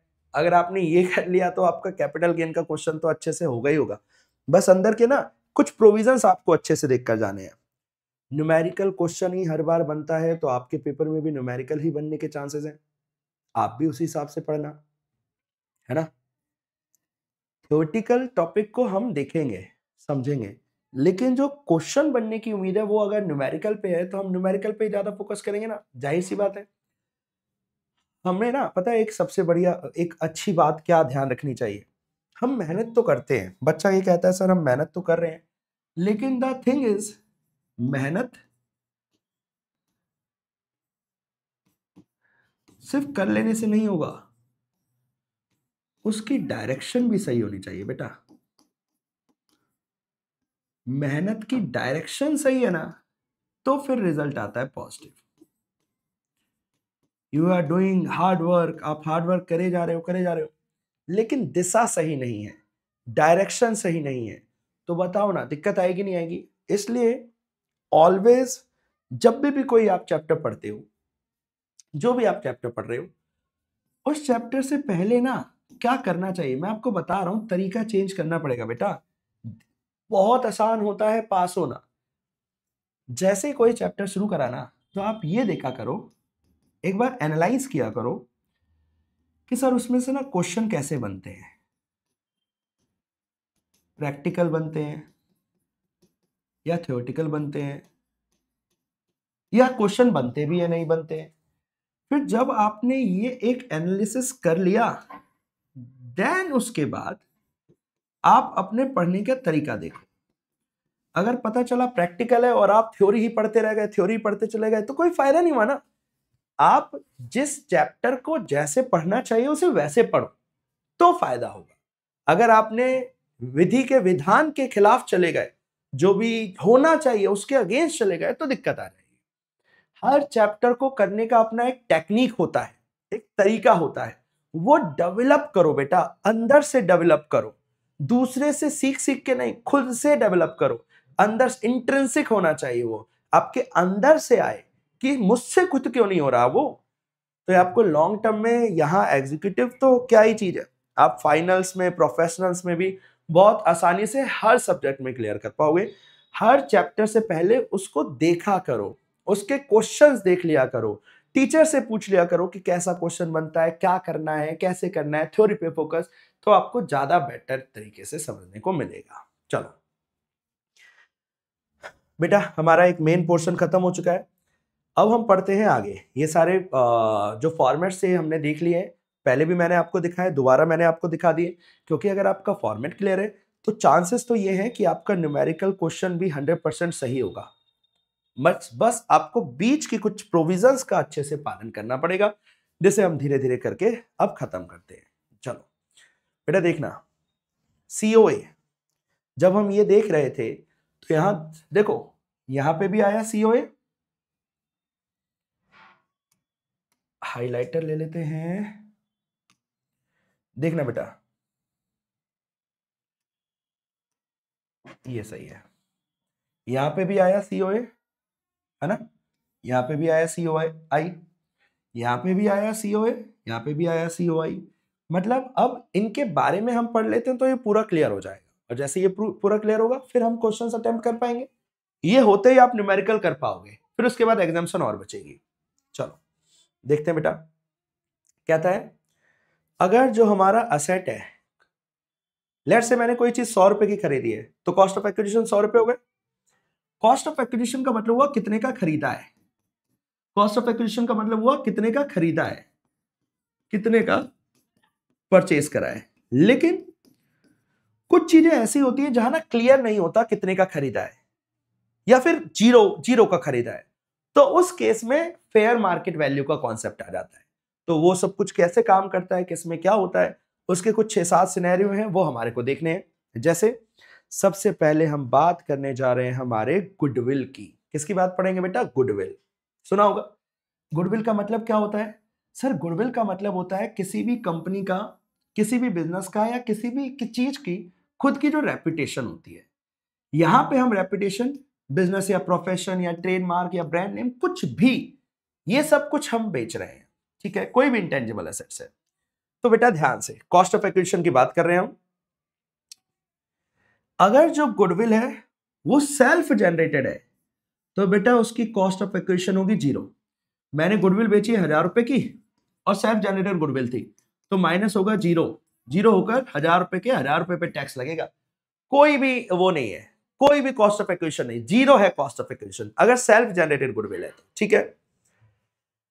अगर हमने वो किसी और से खरीदा था, प्रीवियस ओनर से, तो जितने का खरीदा था, परचेज प्राइस। अगर गुडविल खरीदी हुई है तो जितने का खरीदा था वो बन जाएगी cost of acquisition. Goodwill self generated है, खरीदी नहीं थी, खुद से बनाई है, तो कॉस्ट ऑफ एक्विजिशन 0 है, ठीक है। आगे हाउएवर, अब ना बेटा अलग अलग और सिनेरियो बनते हुए चलेंगे, आओ देखते हैं। हाउएवर कोई ऐसा, अब मैं इसके नीचे वाला पढ़ा रहा हूं ना, मिक्स मत करिएगा। However in case of capital asset being goodwill of a business और प्रोफेशन, कोई कैपिटल एसेट है जो किसी बिजनेस या किसी प्रोफेशन की गुडविल है, जिसके रिस्पेक्ट में डेप्रिसिएशन क्लेम किया था। बेटा पीजीपीपी का सेक्शन है सेक्शन 32, जहां डेप्रिसिएशन की बातें आती है। इंटेंजिबल एसेट पे 25% का डेप्रिसिएशन लगता है, ठीक है। तो कहता है कोई ऐसा कैपिटल एसेट किसी बिजनेस का या प्रोफेशन का जिस पे डेप्रिसिएशन ले रखा है असेसी ने in any previous year up to 19-20 only, सिर्फ इस साल तक का, तो ऐसा हमारे लिए तो ये बहुत ज्यादा काम का नहीं है। देन कितनी बनेगी cost of acquisition? Purchase price minus जितने का डेप्रिसिएशन सेक्शन 32 के हिसाब से निकलता, तो प्रति ईयर का 25% निकलता है बेटा डब्ल्यूडीवी मेथड से, तो वो हमारी कॉस्ट ऑफ एक्विजिशन बन जाती। जो भी कॉस्ट थी माइनस 25% का डेप्रिसिएशन, माइनस करते जाओ माइनस करते जाओ। लेकिन अभी हमारे लिए बहुत ज्यादा काम का नहीं है। आगे देखना, ध्यान से देखना बेटा, बहुत इजी है। बिकेम द प्रॉपर्टी, वो जो हमारी प्रॉपर्टी जिसे हम बेच रहे हैं कैपिटल एसेट, वो मेरी प्रॉपर्टी बनी थी एसएससी की by way of distribution of assets, मेरे को पार्टीशन होकर मिला था। एचयूएफ का बंटवारा हुआ था तो मेरे को कोई एचयूएफ प्रॉपर्टी मिली अंडर अ गिफ्ट और विल बाय एन इंडिविजुअल और HUF by any person up to 31/3/24 by succession, succession के तौर पे, इनहेरिटेंस, डिस्ट्रीब्यूशन, मतलब बंटवारा हुआ। इनमें से कुछ भी हुआ, कोई कंपनी लिक्विडेशन में चली गई, इनमें से कुछ भी हुआ, तो जितने का प्रीवियस ओनर ने खरीदा था, भाई मेरे को तो फ्री में मिल गया, बंटवारा हुआ तो मेरे को तो फ्री में मिल गया। लेकिन सवाल है क्या मुझे फ्री में मिला है तो क्या प्रीवियस वाले को भी फ्री में मिला होगा? क्या नहीं, जितने का उसने खरीदा था वो मेरा कॉस्ट ऑफ एक्विजिशन बन जाएगा। ये ध्यान रखने वाली बात है, जितने का प्रीवियस ओनर ने खरीदा था वो मेरी कॉस्ट ऑफ एक्विजिशन बन जाएगी, और मेरा कैपिटल गेन निकालते वक्त हम उसकी कॉस्ट को मेरी कॉस्ट बना देंगे, ठीक है बेटा। ये भी ऐसा बहुत ज्यादा काम का नहीं है, अभी आगे जाकर आएंगे मेन काम के, वो देखेंगे। हाउएवर ये बेटा वही गुडविल वाली बात है, गुडविल जैसी जाहिर सी बात है, जो भी इंटेंजिबल के असेट के ऊपर जो भी डेप्रिसिएशन का रेट लगता, जितने का परचेज प्राइस था माइनस जितना उसमें से डेप्रिसिएशन लगता 25% के हिसाब से, माइनस करने के बाद जो वैल्यू बचती वो सीओए कहलाएगी, ठीक है। ये आपने ऊपर भी देख लिया था, रिपीट हो गया है। अब देखते हैं ये मेन है बेटा, जो पेपर में ज्यादा पूछता है वो ये है बोनस शेयर्स। अगर बोनस, बहुत इंपॉर्टेंट है, आराम से स्लो चलना, अगर बोनस शेयर अलॉट हुए थे 1 अप्रैल 2001 से पहले, तो फेयर मार्केट वैल्यू 1/4/2001 के, अगर बोनस शेयर मान के चलो 1980 में मिले, तो इसकी कॉस्ट ऑफ एक्विजिशन 1980 की नहीं, 1/4/2001 की cost of fair market value बनेगी, ठीक है। अगर बोनस शेयर अलॉट हुए 1/4/2001 या उसके बाद, तो इनकी कॉस्ट ऑफ एक्विजिशन निल है। अगर पहले के हैं तो 1/4/2001 के दिन की एफएमबी, और अगर बाद के हैं या उस दिन के हैं, फिर उस केस में cost of acquisition will be nil. भाई बोनस शेयर फ्री में मिलते हैं, ठीक है।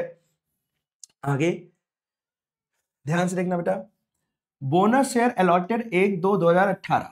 अब देखना ये ना, ये सिर्फ पर्टिकुलर वाले के लिए कि अगर बोनस शेयर 1/4/2018 से पहले अलॉट हुए थे तब वालों के लिए से, अभी करंटली अलॉट हो रहे हैं तो ये वाला लॉ नहीं लगेगा, फिर वो ऊपर निल वाला लगेगा, ठीक है। अगर 1/2/2018 से पहले के बोनस शेयर है जिस पे एसटीटी पेड था ट्रांसफर के वक्त पे, एसटीटी मतलब sir securities transaction tax, securities transaction tax, ठीक है।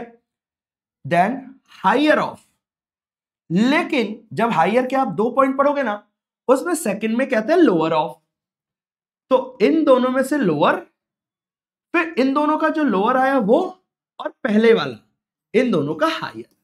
पढ़ते हैं क्या क्या कहता है ये सिर्फ बेटा जब 1 फरवरी 18 से पहले के बोनस शेयर, अगर करंट अभी हाल फिलहाल के एक इस डेट के बाद के, फिर एफएमबी नहीं, जीरो, बोनस शेयर की वैल्यू सीओए बनेगा 0, ठीक है। Actual cost of acquisition that is निल, अगर बोनस शेयर 1/4 या उसके बाद का है, 1/4/2001 या उसके बाद का है, तो एफएमबी क्या हो गया हमारा निल। अगर उससे पहले का है तो एफएमबी 1/4/2001 से पहले का। तो बेटा ये दोनों पॉइंट तो आपने ऊपर देखे, देख लो सेम लिखे हुए, ये देख लो सेम है। अप टू 1/4/2001 का है तो 1/4/2001 की एफएमबी, 1/4/2001 या उसके बाद का है तो उस केस में निल। तो पहली वैल्यू तो यही बनी, पहली वैल्यू तो वही बनी जो हमने ऊपर लॉ देखा, उनमें से जो भी बनी एक्स और वाई, पहली फिगर इनमें से जो भी बनी है ना, ठीक है। मान के चलते हैं पहली वाली बनी, 0 आ गया, ठीक है, पहले वाले के 0 बनता है ना, निल। दूसरा या तो लोअर ऑफ 31/1/18, इस दिन से जस्ट एक दिन पहले, 1 फरवरी से एक दिन पहले क्या आ गया 31 जनवरी, तो 31 जनवरी 18 की एफएमबी ए, और जितने का एक्चुअल में बेचा था बी, इन दोनों में से जो लोअर है, मान के चलो एफएमबी थी 100 रुपए की और एक्चुअल सेल बेचा है 80 रुपए का, तो इन दोनों में से लोअर क्या हो गया 80, तो ये हो गया हमारा 80, पहला 0 दूसरा 80, इन दोनों का हायर क्या हो गया 80, तो ये बन जाएगी मेरी कॉस्ट ऑफ एक्विजिशन। मजेदार था, एकदम मजेदार था। फिर से बोल दूं? हाँ सर, कोई दिक्कत, जहां समय लग रहा है लगाओ अच्छे टॉपिक पे, कोई दिक्कत नहीं है बेटा। देखना ध्यान से, कहता है हाइलाइटर ही है अभी तक, देखना बेटा, अगर कहता है cost of acquisition bonus shares के लिए, बोनस मतलब बोनस नहीं, बोनस शेयर्स है ना नालायको, ध्यान रखना, बोनस शेयर्स, यस सर। 1/4/1 से पहले का है, तो एफएमबी एज ऑन 1/4/1, अगर 1/4/1 या उसके बाद का है, देन क्या होगा सर? देन बेटा नील।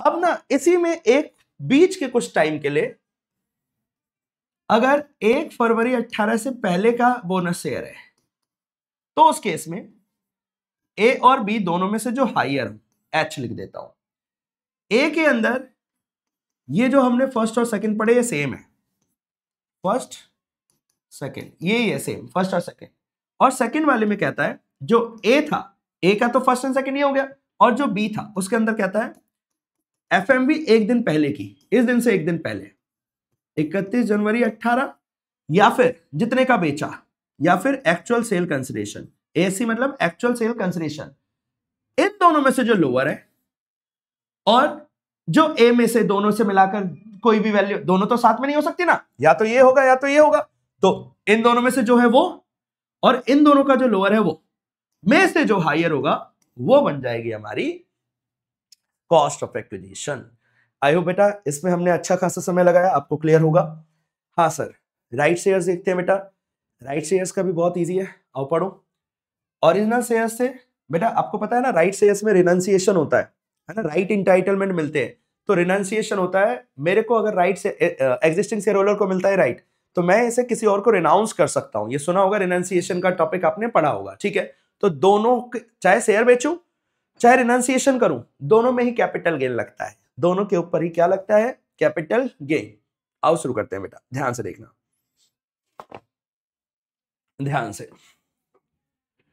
ओरिजिनल शेयर्स बेचे हैं इंटाइटलमेंट के जो मेरे को मिले थे, तो amount actually paid for acquiring the original shares, या फ्री के नहीं मिलते, कुछ पैसे देने होते, तो जितने दिए वो कॉस्ट ऑफ एक्विजिशन।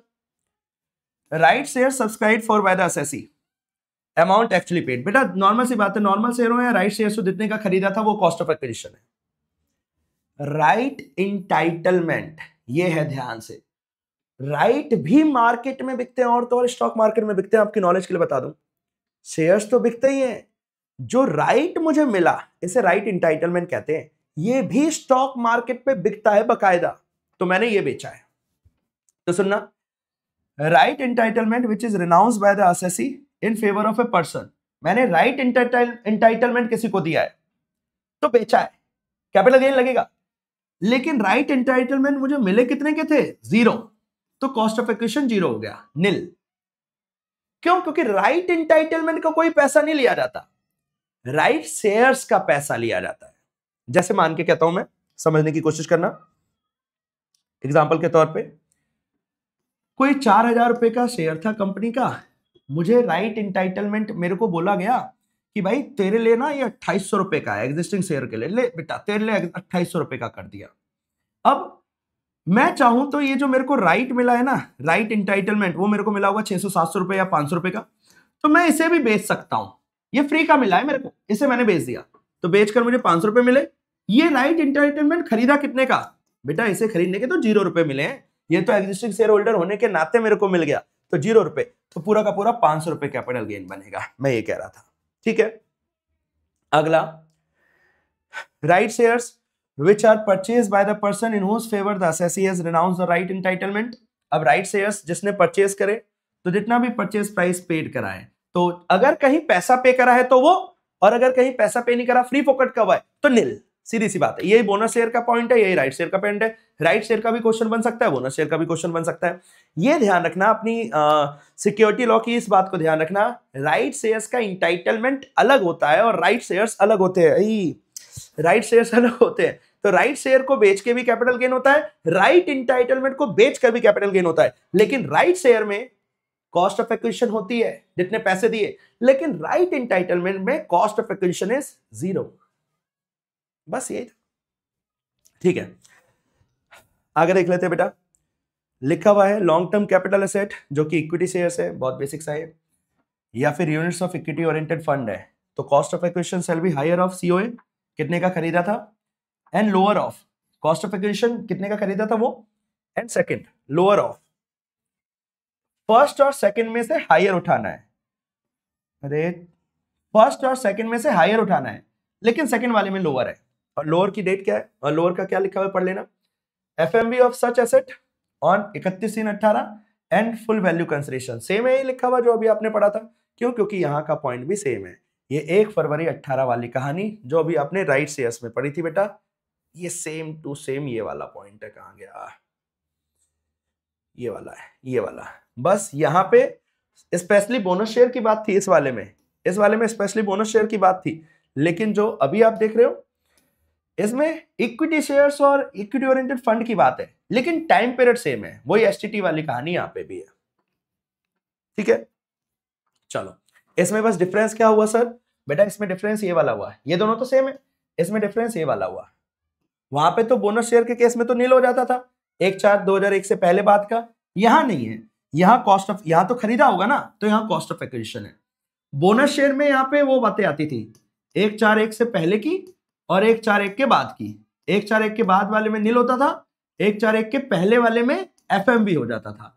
तो ये यहां नहीं है, क्यों? क्योंकि यहां पे तो खरीदा होगा, वहां खरीदा नहीं था, वहां फ्री फोकट का मिला था, तो ये डिफरेंस है। बाकी दोनों पॉइंट्स सेम है। ठीक है सर, ठीक है, आगे बढ़ते हैं। ये सारे कॉस्ट ऑफ एक्विजिशन, ये बेसिक सा पॉइंट है बेटा। कोई कैपिटल एसेट मेरी प्रॉपर्टी बनी थी 1/4/1 से पहले की, तो cost of the asset to the assessee कितने का वो मैंने खरीदा था, या 1/4/2001 वाले दिन जो एफएमवी थी, at the option of the एसेसी, जो भी मेरे को सही लगे मैं कुछ भी ले सकता हूं, मैं वो लूंगा जिसकी वैल्यू ज्यादा होगी, क्योंकि इससे गेन कम आएगा। कॉस्ट ऑफ एक्विजिशन हमेशा आप चाहोगे ज्यादा आए, सीओए हमेशा एसएससी चाहेगा ज्यादा आए, क्योंकि जितना ज्यादा सीओए उतना कम गेन आएगा। ठीक है, तो यहां पे ना मेरे को ऑप्शन दिया गया है, मैंने 1980 में कोई प्रॉपर्टी खरीदी थी 50 लाख रुपए की, और 1/4/2001 को उसकी वैल्यू हो गई 80 लाख, तो मैं 80 लाख को कंसिडर करूंगा, जो मेरे लिए बेनिफिशियल है वो मैं कर सकता हूं, या तो 1/4/2001 की एफएमबी, या तो जितने का खरीदा था वो। ये अदर के केस में बेटा, ऊपर वाले के अलावा वाले, अगर ऊपर वाला कोई है तो उस पर वही लॉ लगेगा। लेकिन जो मेरी वो प्रॉपर्टी है, जो असेट है, वो लैंड एंड बिल्डिंग है, तो फिर बेटा कुछ स्टैम्प ड्यूटी वैल्यू की बात आएगी। हमेशा ध्यान रखना, कभी भी लैंड एंड बिल्डिंग की बात आएगी तो एसडीबी आएगा ही आएगा, ये कैपिटल, ये पूरे टैक्स में हर जगह दिखेगा।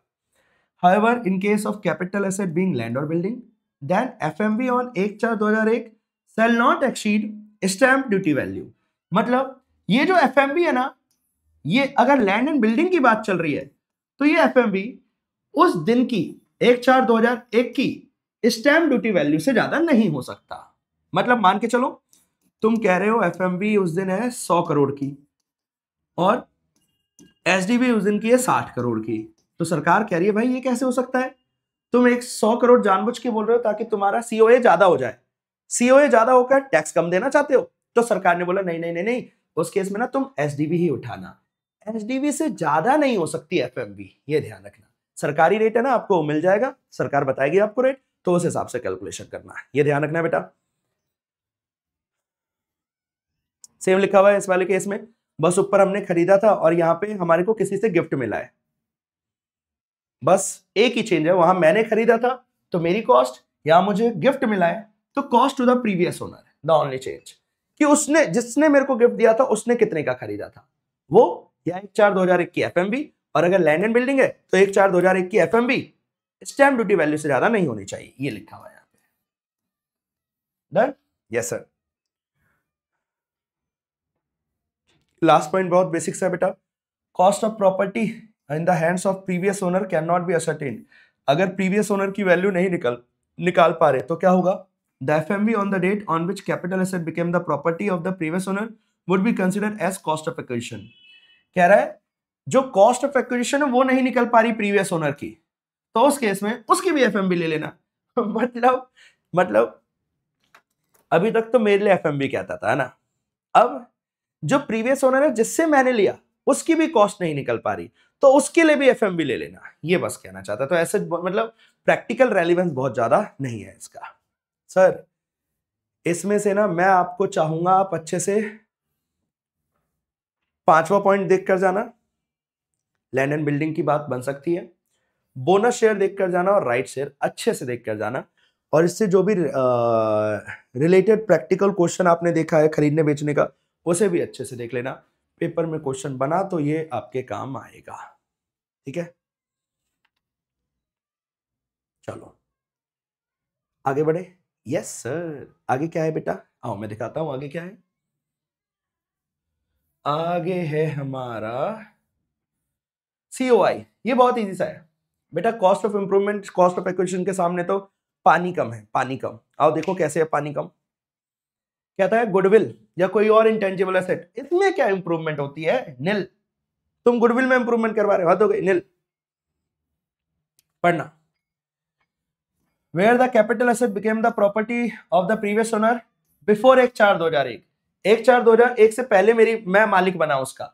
Then all capital expenditure, all expenditure of a capital nature, बोले तो capital expenditure incurred in making addition और alteration to the capital asset, जो भी कैपिटल एसेट की अल्टरेशन के लिए हुआ ऑन और after 1/4/2001 by the previous owner of the assessee. In short कहता है अगर कोई कैपिटल एसेट का मैं मालिक बना, became the property of the previous owner का मालिक बना था इस दिन से पहले, तो जो भी खर्चा हुआ था प्रीवियस ओनर के द्वारा वो सारा खर्चा COI का पार्ट बनेगा। अगर कोई और कैपिटल एसेट है, अगर इस वाले के अलावा कोई और है, इसके चांसेस ज्यादा है।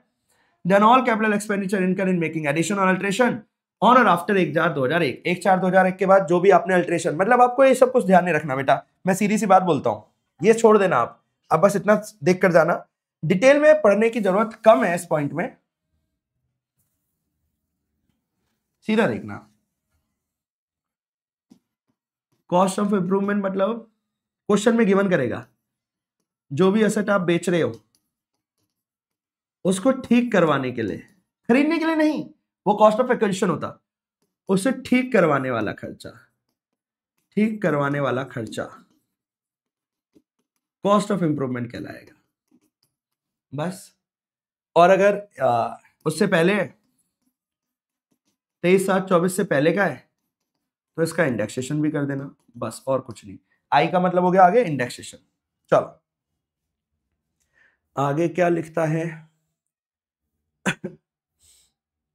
बेटा, ये PGBP की बात है, जहां पे क्या कह रहा है, जो भी हमारे कैपिटल एसेट्स से, जो भी हमारे फिक्स्ड एसेट्स होते हैं वो हमने बेच दिए तो उस केस में हमारा कैपिटल गेन निकलता है। तो याद करना बेटा, ये आपने पढ़ा हुआ है PGBP के अंदर, ब्लॉक बचा हुआ है तो डेप्रिसिएशन लगेगा, लेकिन अगर ब्लॉक ही खत्म हो गया और मैंने पैसे ज्यादा रिसीव कर लिए, WDV से ज्यादा, मेरे को पैसे मिले 1000 रुपए, WDV खत्म हो चुकी है, ब्लॉक खत्म हो चुका है, WDV बची थी 600 रुपए की, तो मुझे 400 रुपए एक्स्ट्रा मिले, तो वो कैपिटल गेन बनेगा। ये PGBP का पार्ट है, PGBP में आपको डिटेल में देखने को मिलेगा।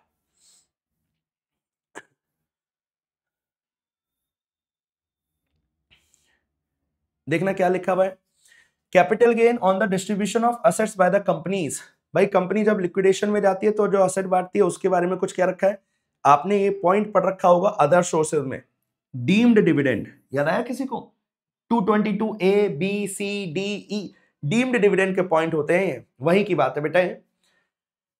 इन the hands of company distribution is not a transfer. Liquidation के वक्त जो ट्रांसफर हो रहा है कंपनी के हाथ में टैक्सेबल नहीं है, शेयर होल्डर्स के हाथ में। Distribution attributable to accumulated profits, अगर प्रॉफिट से रिलेटेड है देन डीम डिविडेंड बनेगा, और डीम डिविडेंड बनेगा तो टैक्स लगेगा। फिर जो मनी रिसीव करा और जो एफएमवी थी एसेट्स की, माइनस जो आपने पहले यहां पे टैक्स लगा दिया उसे माइनस कर देंगे डीम डिविडेंड वाला, वो मेरा कैपिटल गेन के लिए हो जाएगा। दिस इज कैपिटल गेन, ये मेरा कैपिटल गेन में टैक्स लगा, ये मेरा अदर सोर्सेज में लगा। ये नीचे लिखा हुआ है, वैसे मैं क्यों लिख रहा हूं, ये वो पोर्शन निकाला जो कैपिटल गेन के लिए जरूरी है। तो जितना मुझे पैसा मिला था प्लस जो भी मुझे असेट मिला माइनस जितना यहां टैक्स लग गया उसे माइनस कर दिया। क्यों? क्योंकि उसे माइनस करके सिर्फ कैपिटल गेन वाला आएगा, और जो ये वाला था जो मेरे को यहां टैक्स लगाना था उसको मैं अदर सोर्सेज में ले गया, ये अदर सोर्सेज में हो गया। तो इन शॉर्ट में इतनी सी बात बता देता हूं, मेरे को बहुत कुछ मिला जिसमें से प्रॉफिट वाला जो पार्ट है, एट्रीब्यूटेबल टू प्रॉफिट वाला है, वो डीम डिविडेंड जाएगा। इसके अलावा जो भी मिला, जो रिमेनिंग बचेगा उसके ऊपर कैपिटल गेन लगेगा। ध्यान रखना, बस यही था।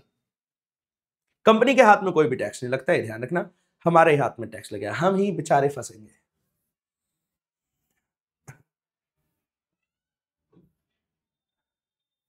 आओ पढ़ते हैं बेटा, इसमें भी चेंजेस ही है। बायबैक के केस में क्या होता है पता है? आप लोगों ने तो बायबैक की धज्जियां उड़ा रखी होंगी, डिटेल में पढ़ा होगा बायबैक। आओ पढ़ते हैं बेटा ध्यान से, क्या होता है। लिखता है capital gain on the buyback of shares or specified securities, taxability in the hands of. Company के केस में क्या होगा, शेयर होल्डर्स के केस में क्या होगा। Buyback of shares bye domestic company, domestic company है तो क्या होगा, अदर्स है तो क्या होगा। पहले डोमेस्टिक का मेन है तो वो देखते हैं।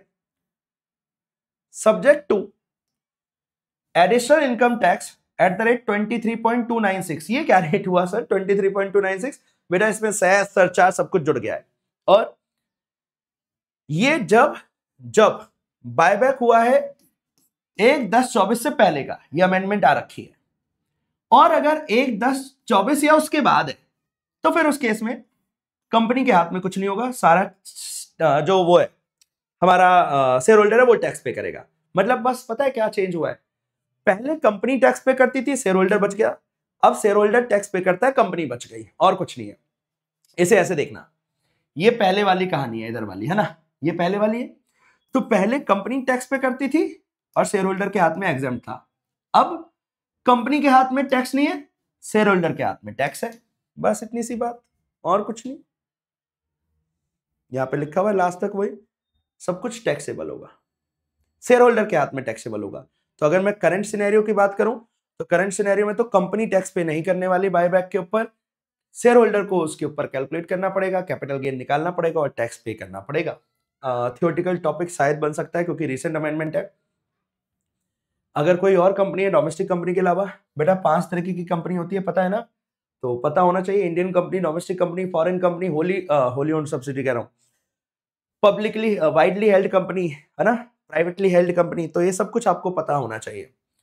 कह रहा है buyback of shares by company other than a domestic company, domestic के अलावा कोई है तो नो सब्जेक्ट टू, नॉट मतलब टैक्स नहीं लगेगा, कंपनी के लिए लिखा हुआ है कंपनी वाला, to tax in the hands of company, income arising to share holder, share holder को टैक्स पे करना है, ठीक है।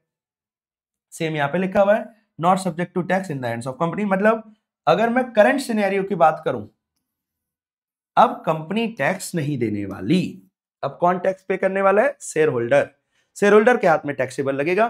गेन, कैपिटल गेन के अंदर उन्हें टैक्स देना पड़ेगा, जो भी बायबैक करके उनको पैसा मिला। असल में बायबैक किया तो पैसा तो मुझे मिला ना, तो इसलिए मुझे टैक्स देना पड़ रहा है, और कुछ नहीं है। पहले बल्कि उल्टा था, अब सीधा हो चुका है, तो ज्यादा बेटर है, अच्छा अमेंडमेंट है, वेलकम है। आओ, क्या सर इन सब पे क्वेश्चन पॉसिबल है? बेटा इन सब पे थ्योरी को आप अच्छे से देखकर जाना।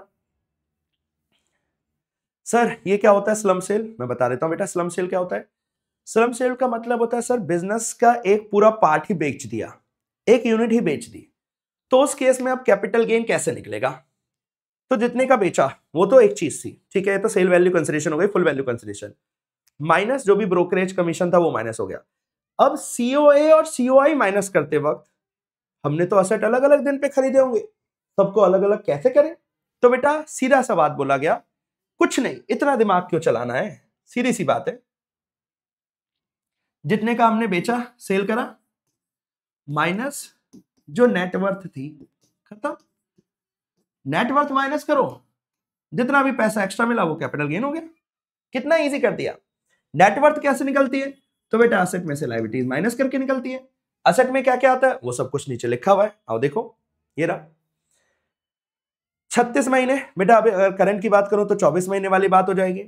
कैपिटल गेन मैं ना आपको ये दिखाने वाला हूं, ये है कैपिटल गेन निकालने का तरीका। कंपटीशन कैसे निकलेगा? फुल वैल्यू कंसिडरेशन, कितने का पैसा मिला, minus deemed cost of acquisition. अब डीम्ड कॉस्ट ऑफ एक्विजिशन कैसे निकलेगी? वो नेटवर्थ पे टिका हुआ है। अब एक चीज यहां देखना ध्यान से, एक तो है फुल वैल्यू कंसिडरेशन, अब ये कितनी होगी?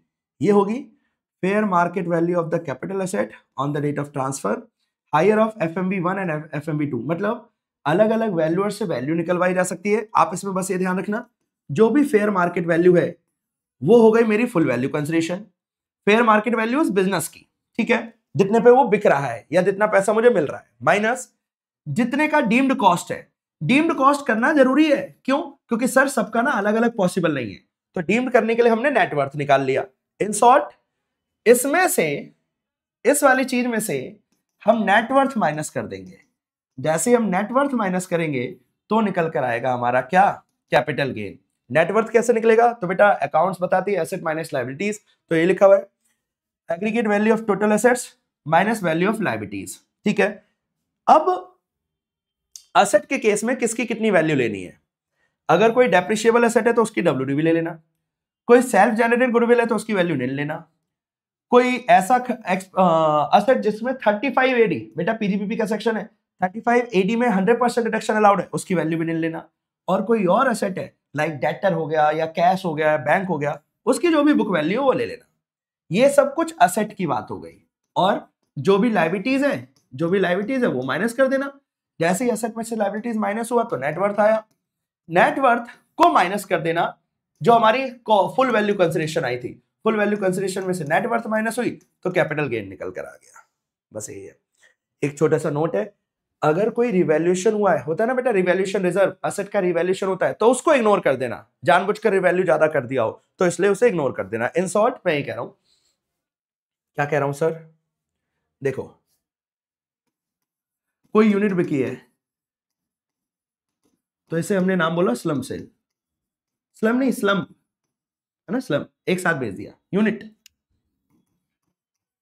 यूनिट या undertaking of business, undertaking of business कैसे करा सर? बताता हूं बेटा। हमने ना फुल वैल्यू कंसिडरेशन निकाला। फुल वैल्यू कंसिडरेशन के लिए FMVs दी होंगी।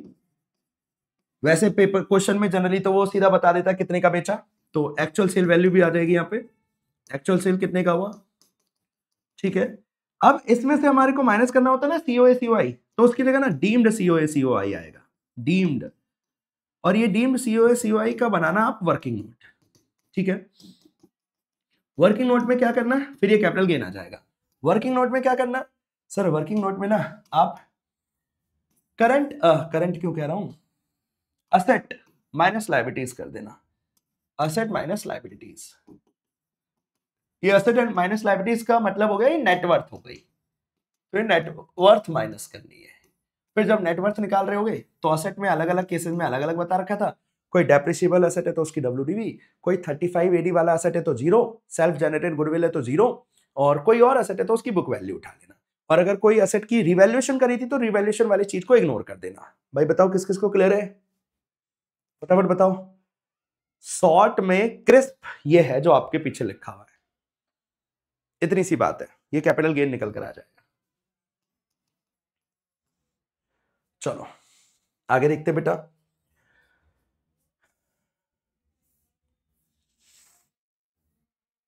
ये वाली बात बेटा बहुत बेसिक सी बात है। सेम पीजीपीपी के अंदर भी है, सेक्शन 43 CA के अंदर, यहाँ पे भी सेम लिखा हुआ है। क्या लिखा हुआ है मैं बता देता हूँ। ये ना बेटा सिर्फ लैंड एंड बिल्डिंग के लिए है, ये टॉपिक स्पेशली 50C सिर्फ लैंड और बिल्डिंग और बोथ के लिए लगता है, क्योंकि वहां पे ना SDV आ जाती है, स्टैम्प ड्यूटी वैल्यू। लोग जानबूझकर पैसे कम लेते हैं ताकि कैपिटल गेन कम हो जाए। तो उस केस में ना तुमने जानबूझ के पैसे कम लिए ना तो हम तुम्हारी वैल्यू को इग्नोर कर देंगे, हम उस केस में ना स्टैंप ड्यूटी वैल्यू को रेफर करते हैं, सरकारी रेट को रेफर करते हैं। तो वही है, मैं इसे पहले आपको समझा देता हूं, ध्यान से देखना। अगर इफ एक्चुअल सेल कंसिडरेशन, जितने का हमने एक्चुअल में बेचा वो कम है स्टैंप ड्यूटी वैल्यू से, एसडीवी से, तो भाई क्यों कम है? जानबूझ के तुम ये वाला काम कर रहे थे ना। मान के चलो मैंने 100 करोड़ की एसडीवी थी किसी चीज की, मैंने उसे 60 करोड़ में बेच दिया, तो सरकार ने बोला ओ ये 60 करोड़ क्यों लिए तूने, 100 करोड़ लेने थे, तूने जरूर 40 करोड़ कैश में लिए होंगे, ये तो होता ही है ना। तो इस वजह से जब कैपिटल गेन निकलेगा, कैपिटल गेन की कैलकुलेशन के लिए हम 60 करोड़ को नहीं 100 करोड़ को डीम्ड कंसिडरेशन मानेंगे। ये डीम्ड कंसिडरेशन बनेगा, डीम्ड। बेशक तुमने 40-60 लिए, हम 100 मानेंगे।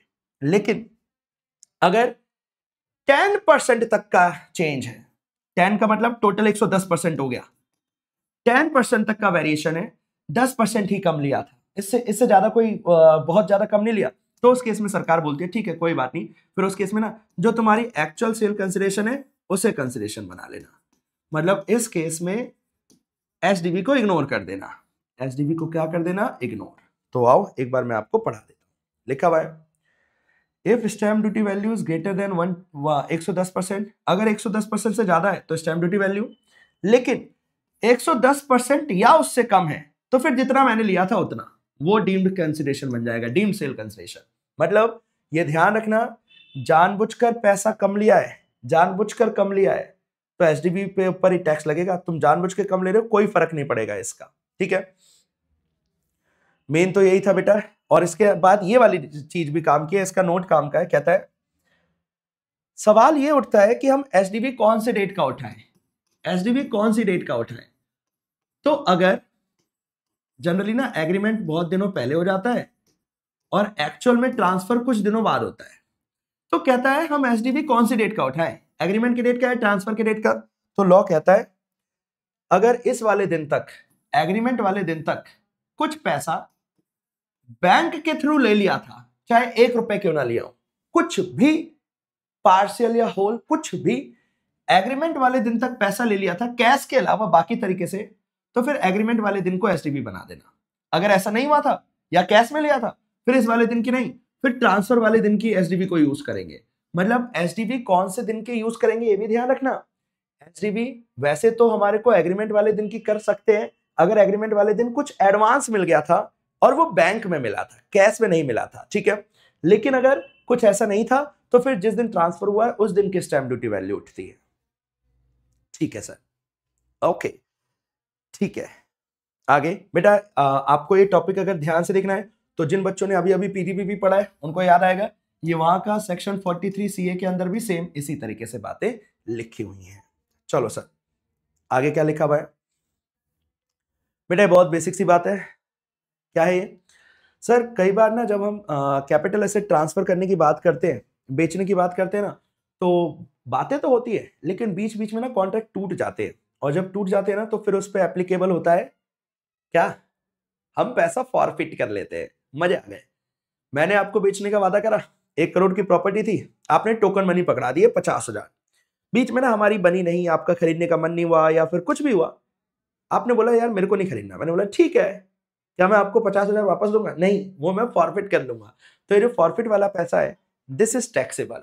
नाउ द पॉइंट इज, अगर फॉरफिचर हुआ है 1/4/24 से पहले का, तो पहले का अगर हुआ होता तो ये सीओए में से माइनस हो जाता है, सीओए में से माइनस होगा ना तो इससे सीओए कम हो जाएगा, सीओए कम होगा तो कैपिटल गेन ज्यादा हो जाएगा, मतलब टैक्स ज्यादा होगा।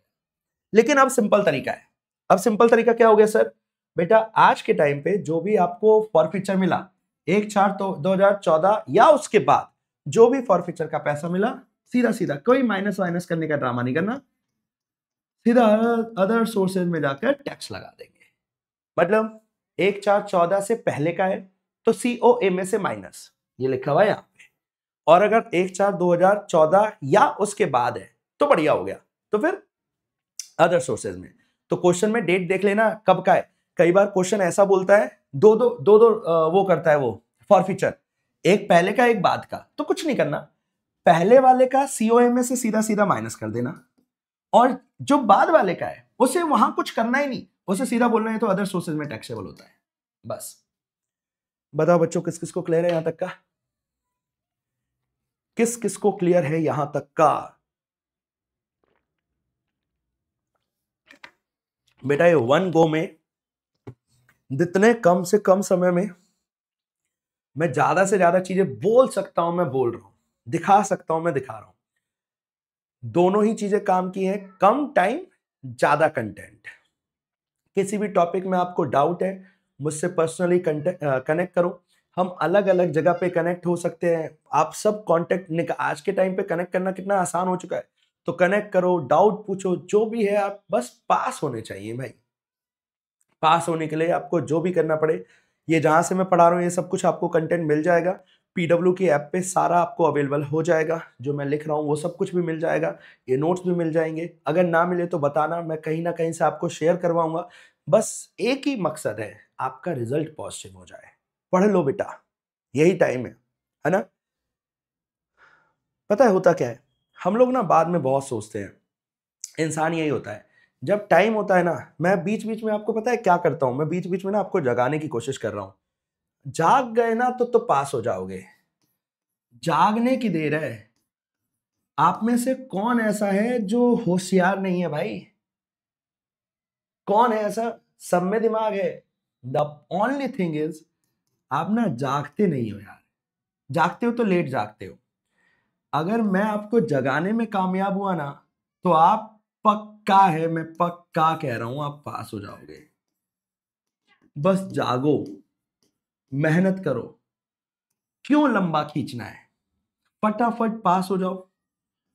फटाफट नाम के आगे बढ़िया बढ़िया वर्ड लगा लो और फटाफट जॉब करो, अपनी प्रैक्टिस में जाओ, पैसा छापो, घूमो फिरो, मम्मी पापा को घुमाओ फिराओ, सब जिसको घुमाना फिराना है घुमाओ फिराओ, बढ़िया जीवन लाइफ स्टाइल अच्छा कर लो। ये सारी चीजें आपके दिमाग में नहीं आती हैं क्या, कि अच्छा जीवन हो जाए, गाड़ी हो जाए, बंगला हो जाए, 2-4 गाड़ियां हो जाए, तो ये सब कुछ अंदर लाओ, तो अंदर से ना मन करेगा कि भाई अब ये ला, इस बार तो पास होना ही है। फिर प्रोफेशनल में बात करेंगे सीधा, तो अंदर ना अपना सोचने का तरीका बदलो, जल्दी से जल्दी पास होने का ही सोचो, टारगेट बनाओ, अच्छे से पढ़ो, जागो बेटा जागो। जागो, सामने होते नहीं पकड़ के हिला देता कि जाग नालायक, अभी सामने तो हो नहीं, तो बेटा जागो, है ना। तो मेहनत तो मांगती ही है, मेहनत तो बेटा करते ही है, लेकिन लेट नहीं करना है। जाग जाओ, टाइम है, वरना सुला दिए जाओगे। तो जाग जाओ बेटा, पास होना है। दिसंबर किसी भी कीमत पे आपका रिजल्ट पास होना चाहिए, चाहे इसके लिए जितनी मेहनत करनी पड़े, जितनी क्वेश्चन, जैसे भी कहीं से भी पास होना है। क्यों कुछ गलत बोल रहा हूं क्या, मेरे को ये बताओ, एकदम सही नहीं कह रहा हूं? क्यों क्यों रिस्क लेना है कि मैं पास होऊंगा नहीं होऊंगा? क्यों रिस्क लेना है? आप ये जितने भी बच्चे क्लास देख रहे होगे, क्यों रिस्क लेना है बेटा? पास होना ही एक मात्र ऑप्शन होना चाहिए। प्लीज पास हो जाना, पढ़ लो, मेहनत कर लो, भागो नहीं।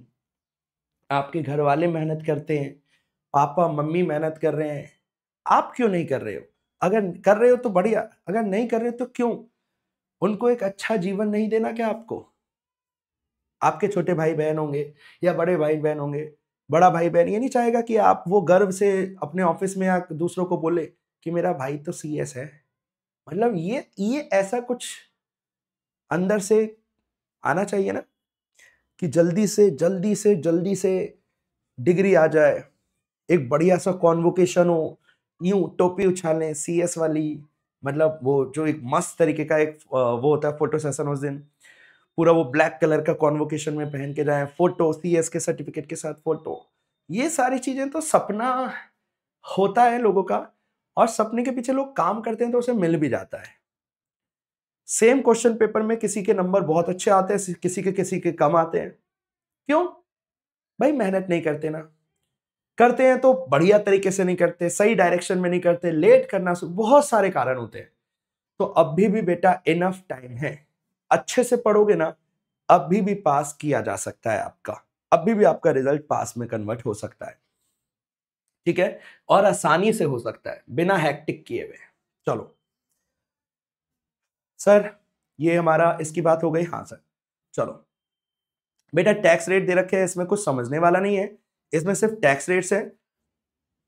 पहले टैक्स रेट था it transfer take place before 23/7/24 15%, तो पहले था 15, अगर ऑन और आफ्टर 23/7/24 है तो 20। इन केस बेटा, ये छोटी सी ना एक ध्यान देने वाली बात है, जितना भी मैंने पैसा कमाया है वो पहले मेरी बेसिक एग्जाम्पशन लिमिट से सेट ऑफ होगा, फिर कोई बेसिक एग्जाम्पशन लिमिट पहले से चली आ रही है तो उससे भी सेट ऑफ होगा, फिर रिमेनिंग पैसे पे टैक्स लगेगा, ठीक है। मतलब जो अनएग्जॉस्टेड बेसिक लिमिट है उसे भी यूज कर सकते हैं। अनएग्जॉस्टेड बेसिक एग्जाम्पशन लिमिट का मतलब 2.5 लाख पुराने वाले रिजीम में और नए वाले रिजीम में 3 लाख, डिपेंडिंग अपॉन आपकी एज पुराने वाले में, ठीक है। 5 लाख भी हो सकती है। बेटा अगर मैं बात करूं लॉन्ग, ये शॉर्ट टर्म की बात थी, अगर हम बात करें लॉन्ग टर्म की 112A की, तो यहाँ पे 23/7/24 से पहले हुआ है तो 10%, 1,25,000 के ऊपर के, मतलब 1,25,000 का एग्जाम्पशन है फ्लैट 112A के अंदर, ये बेटा short long term capital gain का है। अगर 23/7/24 के बाद का है तो टैक्सेबल होगा 12.5% से, तो 10% से 12.5%, ठीक है, ये ध्यान रखना आप लोग। क्या है सर ये सब? बेटा सिर्फ टैक्स का रेट है और कुछ नहीं है, नीचे भी टैक्स का रेट ही है। टैक्स रेट में मेरे को कुछ समझाना नहीं है, आपको रेट याद करके जाने होंगे। आप बस एक काम कर लेना, रेट को ना एक जगह पे लिख लेना, 111A के अंदर इंडेक्सेशन है तो क्या और इंडेक्सेशन नहीं है तो क्या, ठीक है। अब बेटा एग्जाम्पशन की बात कर लेते हैं फटाफट तरीके से। सर मेन काम हमारा क्या था? मेन काम यहां तक हमारे को आना चाहिए। अब ना मेरी बात सुनना ध्यान से, यहां तक कहां गया सर? यहां तक, यहां तक अगर आपका क्वेश्चन सही है ना तो मेजॉरिटी ऑफ द क्वेश्चन तो आपका सही हो गया। फिर उसके बाद क्वेश्चन अलग से नहीं बनेगा एग्जाम्पशन पे, वो ना एक डेडिकेटेड क्वेश्चन में एक लाइन बोल देगा कि NHAI के बॉन्ड्स खरीदे थे, RECL लिमिटेड के बॉन्ड्स खरीदे थे, या फिर कोई घर खरीद लिया था रेजिडेंशियल हाउस, या फिर कोई urban agriculture rural agriculture land खरीद ली थी। तो ना अलग अलग कंडीशन पे अलग अलग एग्जाम्पशन मिलती है, तो वो एग्जाम्पशन बस हमारे को ध्यान रखनी है, उसका कोई फुल फ्लैज क्वेश्चन नहीं बन सकता। फुल फ्लैज एक डेडिकेटेड 5 नंबर का क्वेश्चन नहीं बन सकता, क्वेश्चन का पार्ट बना हुआ आएगा, ठीक है बेटा। 3-4 सेक्शन है, 54, 54B, 54D, 54EC। जो सबसे ज्यादा काम का है वो 54EC है और 54F। एक मैं आपको पहले दिखा देता हूं तेरी से, इंडिविजुअल HUF है, ये यूं वर्टिकली देखना है, इंडिविजुअल HUF है, इंडिविजुअल HUF है, लॉन्ग टर्म कैपिटल एसेट को बेचा है, और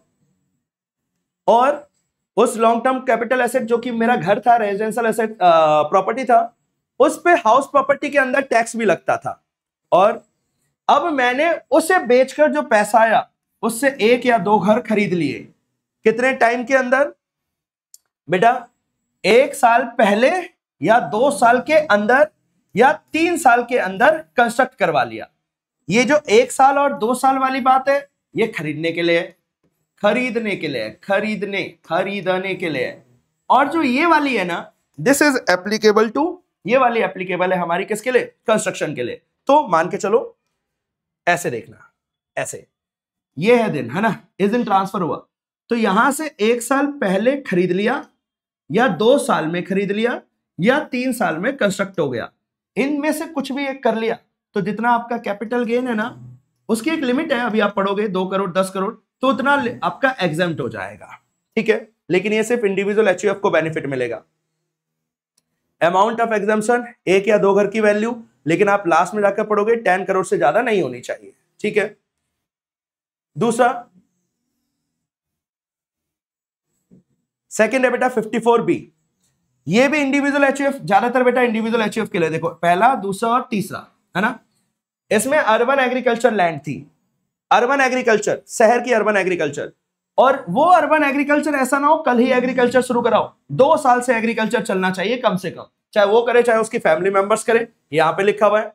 देन उसके बाद पैसा लगाया कहां है?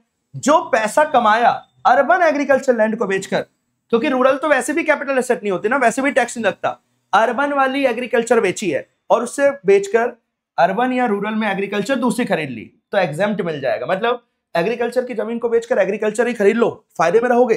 कितने टाइम के अंदर देखते हैं बेटा, purchase with in a period of 2 years, 2 साल के अंदर खरीद लेना जिस दिन ट्रांसफर करा था, तो आपका कैपिटल गेन बच जाएगा, अदरवाइज टैक्स लग जाएगा।